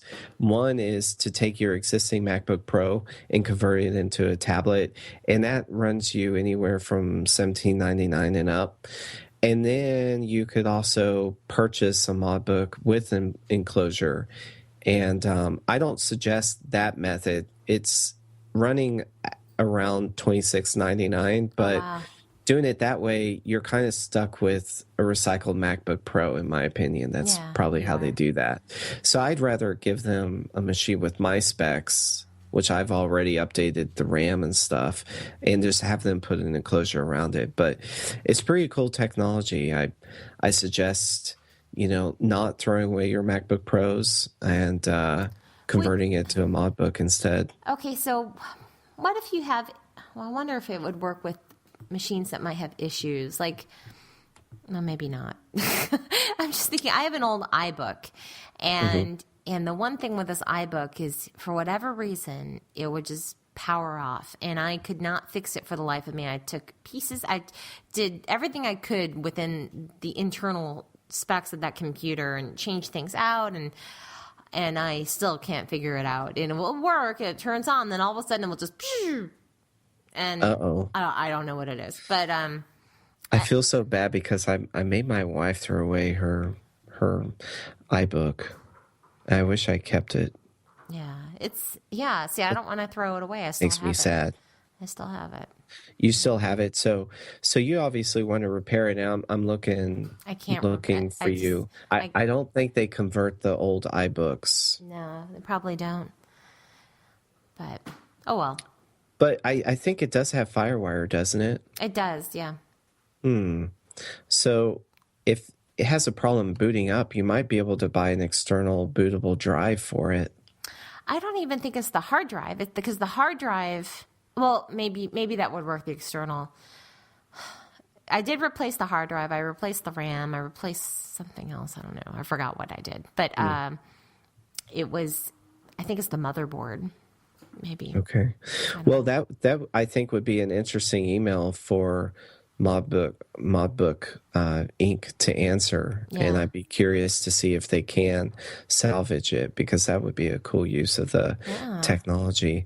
I think though that the screen is going to have to fit in their enclosure, or not the screen. Maybe they're providing the screen, and that's why it's so costly. But the pieces have to fit into the enclosure, and I think they're designed for the MacBook Pro specifically. So that makes sense. Yeah. Oh well. So that's a good idea.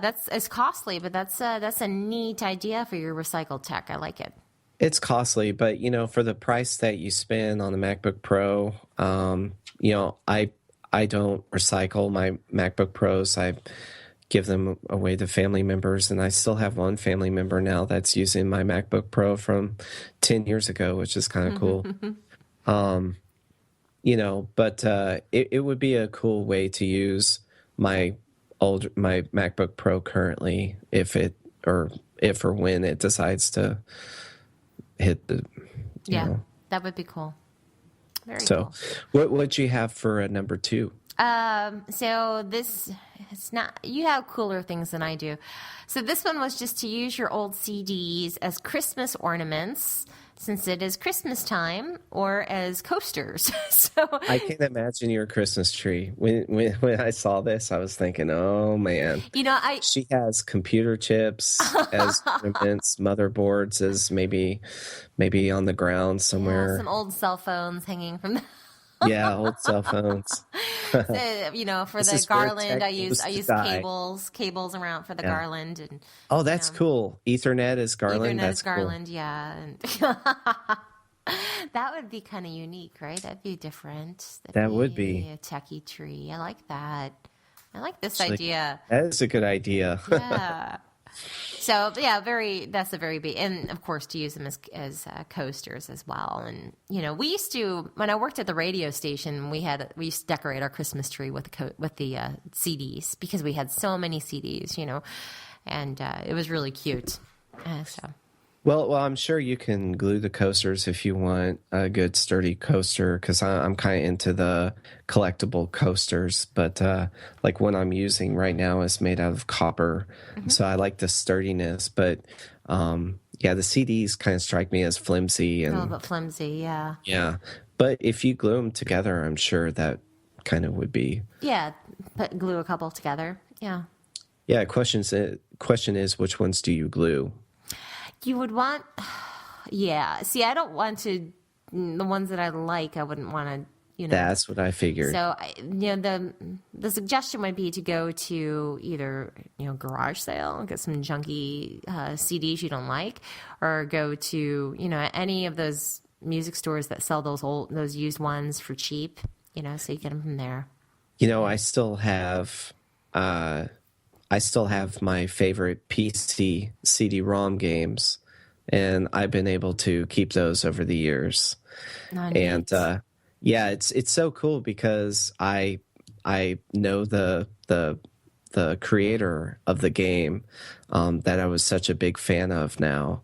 Not personally, but I know him pretty well.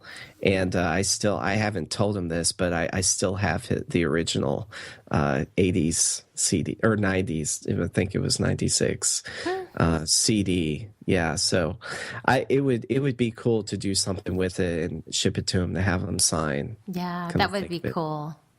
Yeah, maybe I should start my own little software museum. That you should.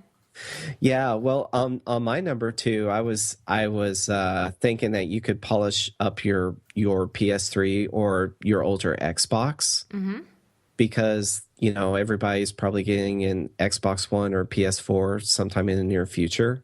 Yes. And so I was starting to look for ideas, like whether or not it was possible, because first off, I found out that the PS4 does not play PS3 titles. And I was devastated to read that. I thought it was just a rumor, but so it is true. Confirmed. Yeah. Yeah. It's true, and I was really looking forward to playing Skyrim on my PS4. Now you can't. I guess you'll have to do side by side. Yeah. Well, so here's the thing. So I just read that updating your PS4 with an SSD drive is a good thing to do. And so my next thought which led me to a question whether or not an SSD drive in the PS3 would be a benefit. And apparently the answer is no. That you do see some improvement in performance, but the games written for PS3 pretty much are meant to work on the PS3. So updating the hard drive, which the PS3 does utilize the hard drive for swap space, but it's still not that much of a benefit. So, but then that led me to another article, which is actually on Sony's website, in that they're saying that you can simply format your hard drive on your PS3, which could double the performance. And actually, that's a very good idea. I'm doing that right now. I'm formatting my hard drive. Just make sure you have a thumb drive. And in the show notes, I have posted the link on how to do this. But there's actually a format utility located in system settings allowing you to do this. Nice. Yeah, but you need the thumb drive present, so don't forget that. That's a big step. But yeah, so because I have problems where my games they've been locking up lately. And I'm hoping that my PS3 isn't on the fritz again. And then this will be one way of making it faster. Oh, that's a good suggestion. I like that. I like now, that. Jennifer, you have an Xbox. You alluded to that fact in the earlier episode. I do. I have an Xbox 360. Yeah, and I noticed that, okay, so I was trying to be kind of balanced in my approach to this, and I did look for how to make your Xbox new again. And apparently, iFixit has an article where you can install a hard drive into the Xbox 360. I'm not sure if it works in older models, but there is a way for you to replace a hard drive if you need to. Mm-hmm. So but it's not recommended. It's not recommended to do it. Yeah. So that's good to know that you can do it if you need to, though. And there's a tutorial on iFixit. I do love iFixit. They have the best tutorials. They're so awesome. And then what you can do also if you need more space for your Xbox 360s, there's 2 not thumb drive slots, but USB ports in the back where you can plug external storage in. So if you get a couple of large USB drives, then you'll be good to go with some storage space there. Oh man, yeah, that's a fantastic idea because that's actually lower, maybe not lower cost when you consider what a hard drive offers. But to me, it's all about the maintenance when you're modifying these systems because they're not really meant to be, upgraded. Yeah. It's to just buy large hard drives or large USB thumb drives and use that to store your games and stuff. Mm-hmm. And that's exactly why I purchased my thumb drive is for my PS4 data. I trust the cloud, but then again, I don't have the data plan you do. So I still am kind of stuck with a certain amount down. Mm-hmm. And I'd rather save my data locally and just keep the syncing to a minimum with the cloud in order to speed up game start times. So, but yeah, that's a good idea too. Yeah. So there's a lot of good ideas. So what about your number 4? So my next one, I kept on... Or number 3, sorry. Number 3. No, it's okay. This one is interesting. How it's about making a bowl out of vinyl records. So this is really cool, actually. You can make this really neat melted looking bowl out of vinyl, and it makes it look cool. So what they recommend is getting some, some cheap vinyl records that you really don't care about, so you might want to look at your record shop for some old records. And then you heat your oven up to about 200 to 250 Fahrenheit. Whoa. Yeah, you actually cook it. Okay, so when they say here, heat your oven and then make sure the kitchen area is well ventilated.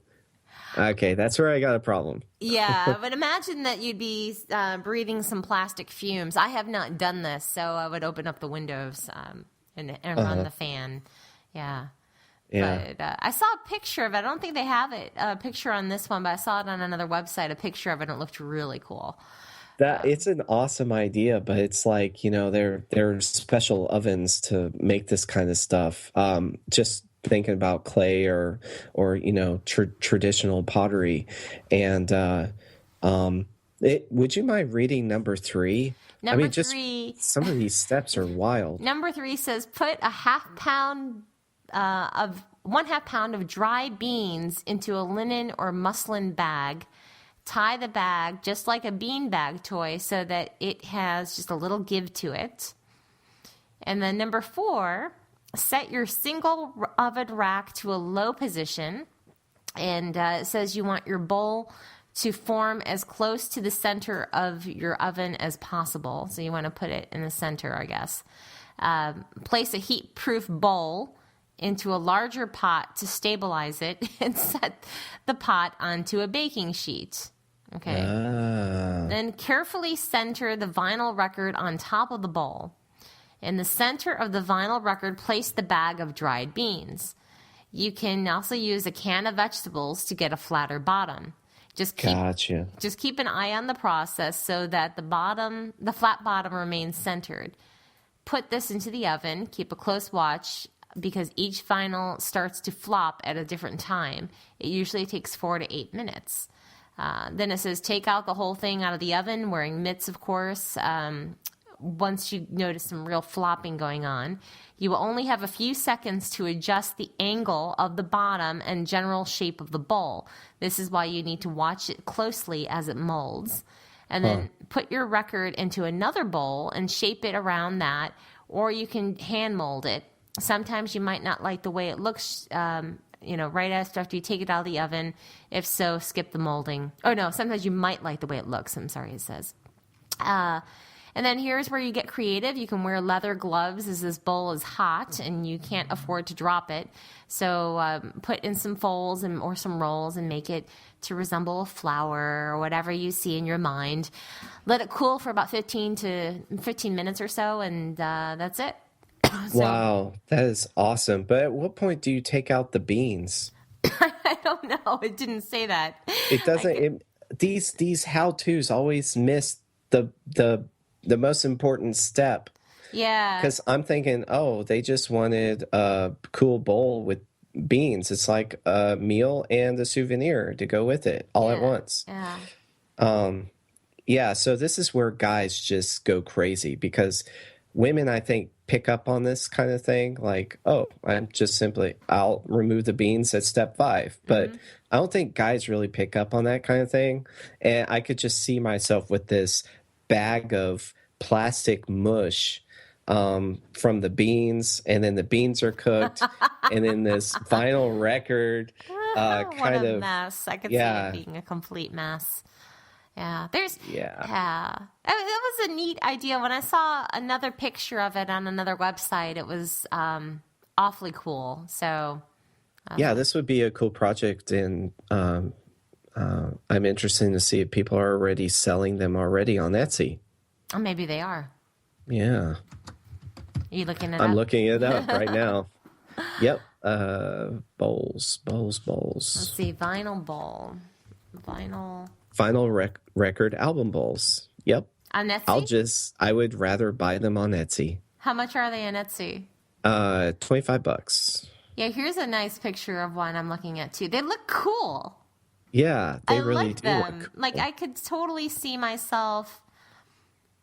I don't know if I'd want to spend the time, but they look really neat. It's just. Ooh, I like the blue. They made a business card holder out of vinyl records. Oh, here's one that's 15. Oh yeah, they did business card holder. That's cool. Here's a $15 one. Did you say 25 or 15? 25. You know, it for varies. The decorative one. Yeah. There's a $10. That's neat. So. Okay. Well, yeah, that would make a good salsa bowl for sure. Well, I don't know. That paper in the middle might get dirty if you put salsa in there. Oh, yeah. So we would probably have to cover that in something. Yeah. Or put chips in there or something instead. Or I don't know. That's true. I'm trying to think of what else. Maybe not food. Something else other than food. Maybe hard candy. Hard candy. Okay, I need a practical use for this bowl. USB drives. I just can't make. Okay, there you go. USB drives. Old USB tech. Drives.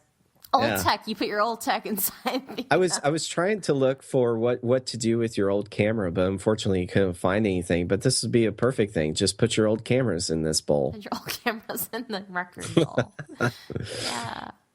Well, my number 3 was actually toys. So I was thinking, because everybody has like old iPhones or iTouches. Yeah.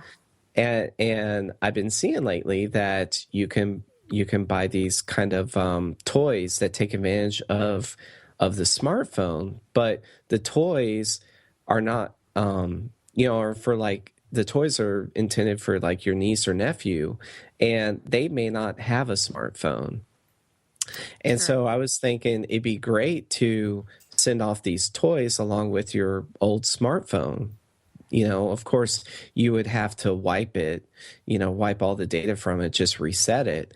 But I think the parents would, or your relatives or friends would actually appreciate the fact that they get the toy and the device, so that they don't have to use their device just to make the toy run.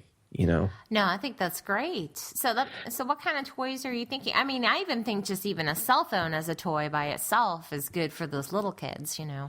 Yeah, well, I Yeah. want the little kids to actually like touch stuff. I want them to interact with the world. So Mm-hmm. I actually found two items that kind of do that. One is this holographics game. Uh, it's called Holographics, and you can find it on holographicsgame.com, and I posted a link in the show notes. But it's basically a smoke and mirrors kind of thing, but this time it uses your smartphone to basically project an image, and then with the mirrors it looks 3D.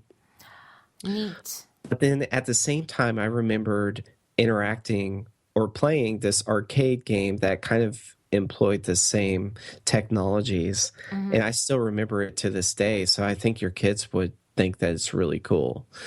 That's awesome. I like Yeah, this it idea. sells for like $25 too, and Yeah.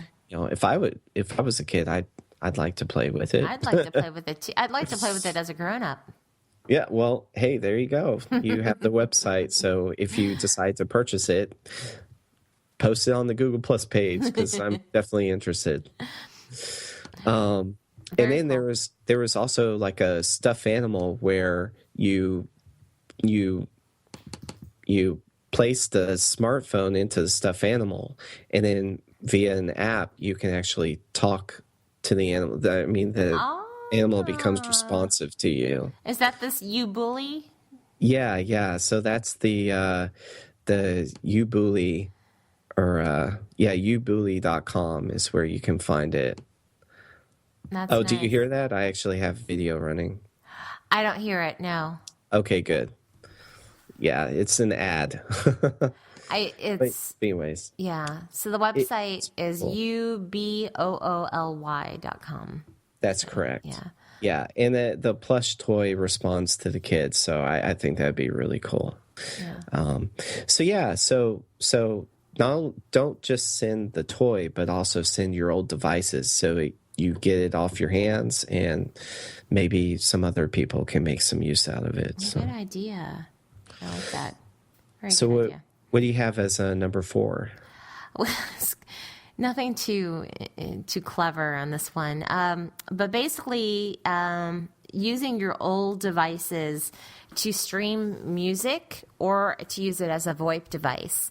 So I actually do this right now with some old devices in my home, and we'll have it tethered up to some speakers. And granted, I have, I don't understand there's really not a big difference between my doing it on my cell phone and doing it on this device. But the difference, I guess, is the fact that it will conserve the battery life on my existing device. And why not use an old device that's plugged in all the time and use that to stream Pandora or Spotify, or even, make it to use Skype, or, whatever it is that I need to do. So just Very cool. yeah, I mean, just because your old devices are old doesn't mean that you can't use them anymore over Wi-Fi. So Yeah. might as well put them to use. Yeah, and then to your previous point, you could just give them out as presents to kids or other Yeah. people Well, that might not have cell phones. yeah, people that might not have cell phones, or even like 1 and 2 year olds, I think, like to play with phones because they see their parents on them. And Yeah, but that just scares me to see these children on phones. I mean, they can, like, my one friend that I met just recently, he brought his child with him, and she was literally going through the iPhoto application. She was only 2.5, and she was clicking, she was doing all the gestures, that's so she was cool. enlarging. It creeped me out. I like it. I think that is neat. It's crazy. I mean, these kids, they're gonna just expect to swipe everything. Yeah, I just, it was alien to me. I feel like I'm gonna be 80, and I'm gonna be the guy that just says, in my day, we actually had to press buttons on a cell phone. I know. They're like, Grandpa, what's a button? I know. They'll be, what's a button? Or Yeah. we'll be even, I mean, just kind of like kids today, they haven't really seen or maybe they have, I don't know. But I mean, phones with cords or the rotary phones, a lot of them don't even know how to use a rotary phone. Yeah, well, the keyboard's definitely going away, so they're not going to even know what a keyboard is. No. Yeah. Yeah, so that's really cool, especially with all the various streaming options out there. Not only music, but video too. You can also use them as streaming video You players. sure can. Yeah. Good Cool. point. Mm-hmm. Well, So my what's my next? number 4 actually is which would be a cool thing to send off to your friends and then give them kind of the instructions on how to take advantage of your old technology, but is to turn your old iPhone into a home security system. Ah, I like So, that. yeah, so I found this device. It's made by Canary, and it basically you slide your phone into this encasing, and the encasing kind of turns your phone into a wireless home surveillance sensor. Oh, cool. Yeah, and in episode 7, we were talking about rigging up the whole home for your parents. Yeah, we were. Yeah. This would be a cheap way of doing it. And so basically, it contains the usual, the HD video. It takes advantage of the microphone and motion detector, but it also has sensors which detect the room temperature, air quality, and vibrations. Nice. So it kind of has like motion control to it. Yeah. So, and this I see was an Indiegogo project, I believe. Canary. Oh, I didn't know it was Indiegogo. That makes it even cooler. Yeah. But Nice. it then goes further, and it tries to learn your home rhythms, and it tells you when there are quote disruptions. Yeah, so So, so back to the grandfather gardening, that would definitely be a disruption when he suddenly enters the house after 8 hours of being yes, outside. then you'd know that there was motion and that he's alive and he's walking around inside the Exactly. house. Exactly. No, very cool. I like this a lot. And the fact that Mike Elgin wrote about it, I adore him. I think he's so talented and stand by everything he writes. And if he writes about it and he's behind it, then I know it's great. So, Oh, cool. yeah. Cool. Yeah. Yeah, so I kind of dug it. Yeah. Good find. Good Yeah. find. I don't have I've any been- old iPhones. I have an old iPod Touch. Would that work with this? Maybe? I don't know because they said phone because I think it needs to. Well, it only uses Wi-Fi, so Yeah, so I wonder if an old iPod Touch would work. Maybe so. That would be cool. check out. I don't know. That's a good question. Yeah. It uses some of the sensors in your phone, but I think the touch would have the same sensors. So Yeah. yeah, So it might work. yeah, and I've definitely been into the sensors lately. Maybe not from a home security perspective, but I've been in the market for a weather sensor because I think it would be cool to create a weather monitoring station and then give my results and feedback to the news. So when they report the temperatures and stuff, they're reporting the temperatures from all these weather stations around in the local area. Ah. And so I think it'd be cool to create a weather station for the Hazlet area. But Yeah. That would be neat. yeah, so that was obviously my first thought was that I could look to see if I can turn my old phone into a weather station somehow. But I stumbled upon a home security device. So yeah. So what about you? What else do you have for your number 5? Well, I am still on the, I don't know why I'm on all the listening to things like CDs Hey, and vinyl. vinyl. But making a purse out of your vinyl and the image that they have for this is really cute. And, I don't know if I would use it. It's not that practical for me, but I could see other people using it. And Yeah, it's funny. There are probably some people listening to this episode that don't even know what vinyl is. maybe you're right. There could be some. I don't know. Well, you got to think they've got to be awfully young to not know what vinyl is. They've got to know what vinyl is. I don't know. Vinyl is This looks really cool. an old record. Yeah, it's a cool picture. So Can you make a man bag out of this? I'd like I a guess man you bag could out of make this. a man bag. You could totally make a man bag out of it. Just pick a label with like a manly thing, pick a manly album. A manly vinyl album. A manly album, exactly. Totally put your camera in there or something, or I don't know, whatever you need to carry around. It's cool looking. So that's it, and we have instructions in the show notes on how to make it, and it's really really neat.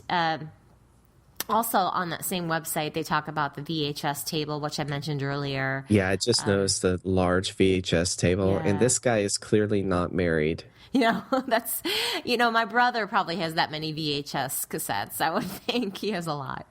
But I mean, it takes a special someone to allow that to exist in a room. It's big. I could see a small one. I think like a small desk like that would be really cool. I wouldn't want one that large. That's like a fort. Yeah, it's big. It is big. But they also have a CD dumbbell. I don't know about that. A floppy disk notebook. This is a really cute idea. Oh, this is a cool website. Just so people know, we're looking at smoosh.com, SMOSH.com, and it has some really cool things on here, like a cassette tape cabinet. Yeah, that's cool, isn't it? That is awesome. Yeah, it looks really cool. I have so many old cassettes. I would just need some time to do this, but it's pretty cool. Yeah, the CD dumbbell that's really cool. I wonder what the weight is of that. It can't be that Well, they're much. saying 75 to each side, 10 pounds. 75, 75 CDs must equals 10 be pounds. 5 pounds. Oh, no, 75 to a pipe. Yeah, 10 pounds. 75 is 10. Yeah. Cool. Well, and then you have the metal bar, which I'm sure weighs something, but that's cool. Yeah, that's kind of neat. And, yeah, and that's my number 5. There's a man bag, a floppy disk bag. Actually, that is definitely a man bag because I think the only people at the time that were using computers were mostly male geeks who were, looking for the opposite sex. and they did own floppy drives. These are the big 5 1/4s. Yeah. That is awesome. Yeah. I mean, I remember And those it's large drives. enough. Well, it's large enough. It could be a man bag, I guess that's what I'm saying. It's a man that's holding it. Yeah, if a man's holding it in the picture, I think it's a man bag. They'll go to work. I think so too. Although, Jennifer, I'm not disputing the fact that you actually had 5 1/4 floppies. I have a few, but I didn't have a computer at that. Well, maybe I did. No, we had the little 3/4-inch drives, the little 3/4-inch diskettes. But I was learning, in school with those floppies. Yeah. Yeah. Yeah. Yeah. Yeah. My God. Well, that would actually be cool for art pads, like for you artists out there, artists and designers. I'm always looking for large bags to hold my larger paper tablets. And this would be a really cool bag to do that. It's almost the perfect size. 5 1/4 times 3, that's about 15. Yeah, so you can put your 14 by 11 paper in there. That's really cool. Yeah. I spent $100 on a bag like that. That's cool. I wonder how long it would take to make something like this. You would just need to get those diskettes, those floppies. Oh, I'm not interested in the project. I'll probably go to Etsy to buy one. That's the whole thing. It's like, who has the time for, to do this kind of stuff? Oops. Oh, I like the fact that in this picture, he's also wearing a Casio watch. Is that a Casio? Yeah, that's a Casio watch. Is it a calculator so now I'm one? disputing his man bag, whether or not this will be considered a man bag. Not many people this day and age wear Casio watches. Is it a It's the old one. Is it a calculator one? Yeah, the Casio calculator watch. It's definitely geeky. That's cool. Funny. That's great. Yeah. Yeah, his friend is photobombing. I'm not sure what book he's trying to hold up there. I can't read it. It looks like animals on the book. Yeah. Yeah. Very interesting picture. It's a very interesting picture. It's funny. Is that a cat in the back? No, I don't know. Anyway. There's nothing like cats and man bag. I mean, there's definitely some cross promotion things going on there. And I think he has like a dog to the right. That's what I You was see wondering. that? Was it a Doors cat? open. Yeah, I was wondering if that was a cat. No, it is a dog, maybe. A dog going This up the man stairs. clearly or knows something. how to sell the man bag. It's awesome. Oh, that guy has the book upside down in the picture. Ah, So it's not animals. I okay. don't think. I think it's just an upside down book, so he's definitely laughing. And he has a tattoo on his foot. Yeah, I can't help but to notice the dirt. gravitate towards that too. Yeah, the dirty feet that he has in the dirt underneath the couch over there. Yeah, And that's on why the floor. It's hard not to notice the dirt. I'm kind of second guessing whether or not this will work as a man bag because I'm not really sure that those people would be seen in public. Oh, I just zoomed in on the picture. Oh, Nice wallpaper too. yeah. That's one of the many issues with social media is everything's caught on. Yeah. in the picture. This guy's feet are so dirty. It's disgusting. Okay, I'm closing the picture.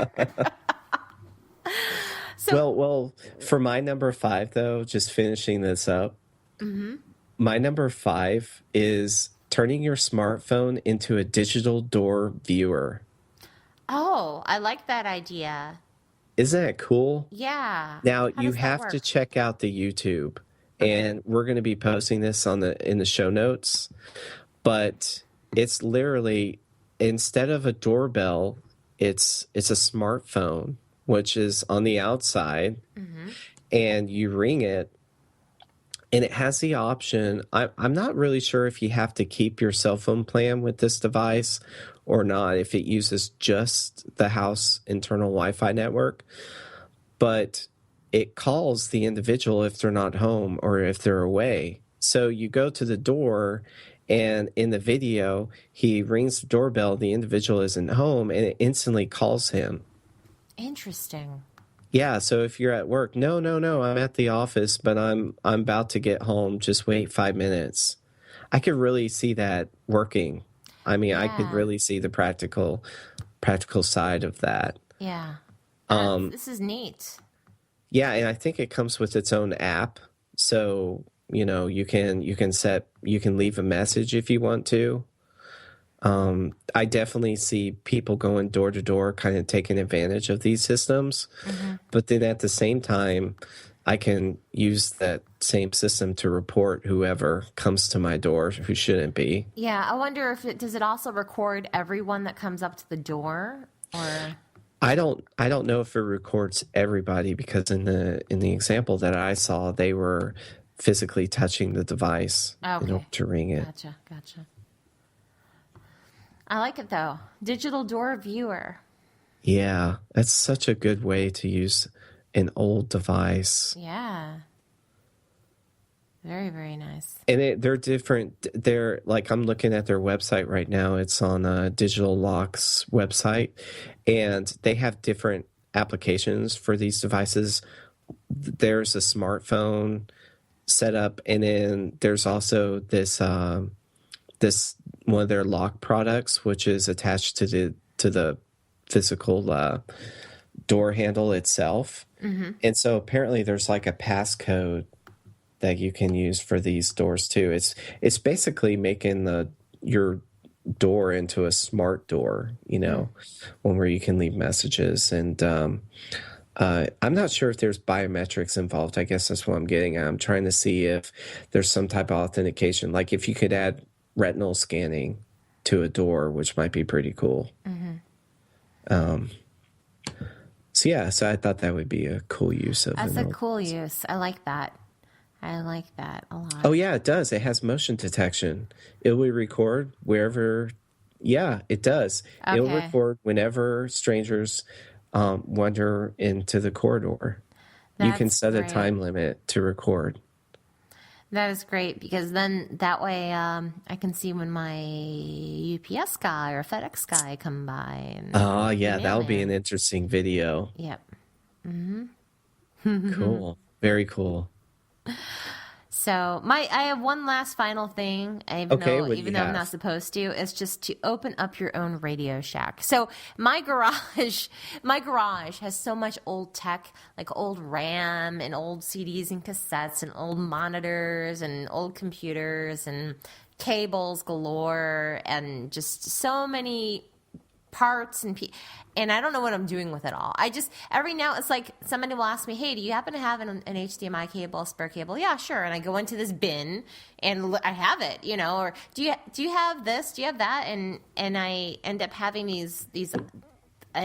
Somebody the other day asked me, "Do you have some spare headphones?" Yeah, let me look. So I opened up this bin, and it has all these There are your headphones in headphones. it. And yeah, here, That's awesome. which one do you want? And so it just as a joke, I said, "Open up your own Radio Shack." No, But actually, you seem to me to be the ideal candidate in lieu of an apocalypse, to be the one like passing around all the gadgets, yeah, we're like making all the weird survival. equipment. It's a the survival place, right? Where people can Definitely. get their stuff that they need.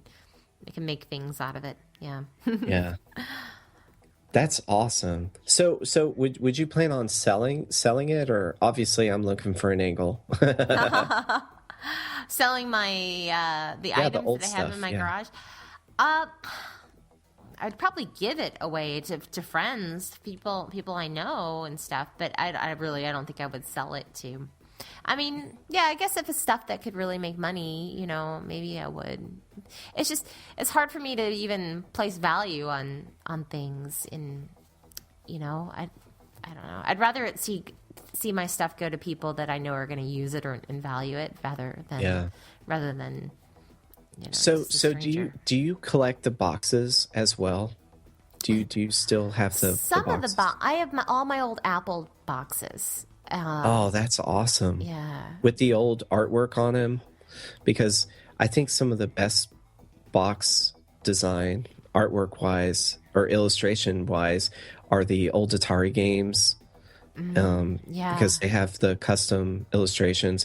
But then one of the things I enjoy about my last Starfighter vinyl record is that the artwork on the the artwork for the, not a box, but for the record itself was made with Prismacolor, so it's all traditional media, and that's something that you saw in the 80s. They still use traditional media to make the box art. Oh, wow. Yeah, that's actually highly valuable on eBay, by the way. Is the box art, because it's actual art. I mean, Yeah. you can actually, like we were talking about in an earlier episode, about being able to deduce one's authenticity through, like, their style, and being able to see that style in their artwork. And that's one of the coolest things with the older forms of marketing, is that you actually saw the artist come through in the marketing piece itself, which is really cool. I didn't realize that. So you'd have to dig through your items and see what type of original artwork you have. Yeah, I will have to. Now, like I said, I think I only kept the Apple boxes. I don't think I have any of the other stuff, really. That's awesome. Yeah. So, like pre-jobs or pre-job second coming? No, unfortunately. My first stuff was like, I think my first one was the iBook, so not that old, Okay. Yeah. Well, still the newer stuff. So this was job second coming. Oh, okay. Yeah, I'm looking at some of the old box art. Some of it's still okay, like the remote desktop. It's kind of cool. All the old Apple products are all Apple art or boxes are nice. Yeah, Every Apple, I mean, awesome design work. Yeah, and there's a thing that they do in the stores. They want the customers to open the box, to have that whole unboxing experience, and it's really nice. Yeah. Well, now I'm curious what type of boxes you have. I'll have to find them. I think they're in my garage. Yeah, that's cool. Yeah. Yeah, I'm here looking through Google images and all the old Apple boxes, and I'm stumbling upon some old Apple products, and it's just taking me back down memory lane here. I just did a search for Apple boxes, and I literally got Apple boxes. I got wooden crates. Yes, I got that too. That's funny. Yeah. Well, that's great. So, I'd like to know if anybody tries to do any of these items. I'm actually, I think the most practical item that I could test out is the Canary home security device. Seems like the least amount of work, but for $200, I could really turn one of my old cell phones into a security camera, which is kind of cool. Yeah, if you do that, I would love to hear about it. Oh, definitely. Yeah. So, with that, do you have anything planned for the rest of the week, or? Well, it has been a nice couple of weeks. I took a nice week vacation, and then last week I worked for 2 days and then took the rest of it off. So I guess it's back to the mainstream, daily grind, right, of work. So that begins tomorrow. The deadlines begin anew. Yeah. And, I guess I'm ready to go back and get at it. But at the same time, it's been nice to have all this time off. So how about you? What's going on with you? Well, busy. Deadlines. So these next few weeks will be interesting. And then going into the holidays, and I can't wait to unbox a PS4. So I cannot wait until you unbox your PS4 also. Yeah. Oh, speaking of which, PS4 and Xbox One. Still, I am hearing stories about. I said stores because it's kind of horror stories about these platforms, and I know we tried to upgrade one in the labs the other day, and we couldn't download the update. Like, it froze several times, and this was a new PS4, so. Sony and then I'm hearing about Microsoft issues, and they got some problems. So hopefully they have them all chiseled out by Christmas. I'm thinking they will, but it's interesting. I heard about that. I heard about some of the drives not working where it. And Microsoft is giving you a free game. Jeez. But for the PS4, the 1.5 update is critical because they actually disable a lot of the features right when you unpack it.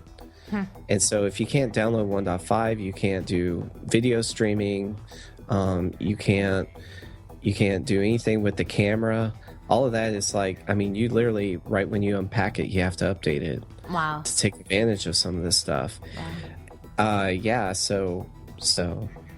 It'll be interesting to see how they can, whether or not they'll be able to resolve that in the next few weeks. But other than that,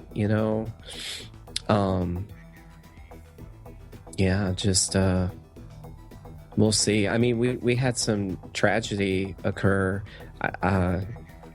Yesterday, we had the Fast and Furious movie star actor die, so that was kind of weird. And then today, just a train incident occurred, so I'm sure there's going to be some news coming out for next week's show. Yeah, it's really unfortunate. My heart goes out to all the victims and their families. Yeah. I think CNN was already talking about whether or not seatbelts should have been in the passenger train. Because apparently seatbelts aren't mandatory on passenger trains. And the people who died were thrown out of the train. Oh, God. Yeah. So we'll see about that because, it took the same kind of story. It took the same incidents to put seatbelts in cars, in motor vehicles. And the Tucker vehicle was actually the first vehicle to have safety belts and it was not required. But 30 years later, it was required for all of the big three manufacturers to have safety belts inside their vehicle. And that was due to lawsuits and whatnot. So I really hope people kind of rally behind this, if that is indeed the case, and know that, lives could have been saved. But yeah, if the seatbelts were worn, or if they had them and they made it mandatory, rather, Yeah, exactly. So, other than that, it was a great show. We went long, but it's the holidays, so there was a lot to talk about. There is, and so it's been fun though. So, thank you. Been a blast. And Jennifer, do you have any podcasts coming up, or how can people reach you? People can find me at jenniferruggiero.com, JenniferRuggiero.com, and I'm doing Get Nerdy with It, and we'll have another show out this Thursday, so keep an eye out for that. GetNerdyWithIt.com. Awesome. Any idea who you're interviewing, or we'll be talking keep us in suspense? Well, the next couple of weeks we'll be talking with Steve Klingen, I believe his last name is, from Chatterbox Live, and he does some radio shows. And then after that, we'll be talking with Views, V-U-Z-E, Views, which is a BitTorrent client, popular BitTorrent client. Ah, interesting. See, I didn't know who these people were, and you mentioned BitTorrent. I was like, whoa, hey. Well, it is. Yeah, I am a BitTorrent fan. I do stay within my the legal realm, but I do like what they offer. It makes it really easy for me to access my data and be able to view content on machines throughout my house. So I like their tool. Yeah. Well, people can reach us at techanarchy.com or follow us on Twitter, tech_anarchy. And we now have a Google Plus page. That's google.com/plus techanarchy social. And we also have a Facebook page now. Thank you very much. Which is facebook.com/techanarchypodcast. I guess we should. I probably should have made the Facebook one to be the Tech Anarchy social. Now that I think of it, but too late now. We have a Tech Anarchy podcast for our Facebook page. No, that's perfectly fine. So yeah, and we got you set up the updates very nicely, so that was cool to see. So. Cool. Yeah, and as always, feel free to tell us what you think of what you hear about in the show. And we've had some great comments and suggestions so far. And look forward to next week's show. Looking forward to it. I'm looking forward to it too. All right, Jennifer. Thank you.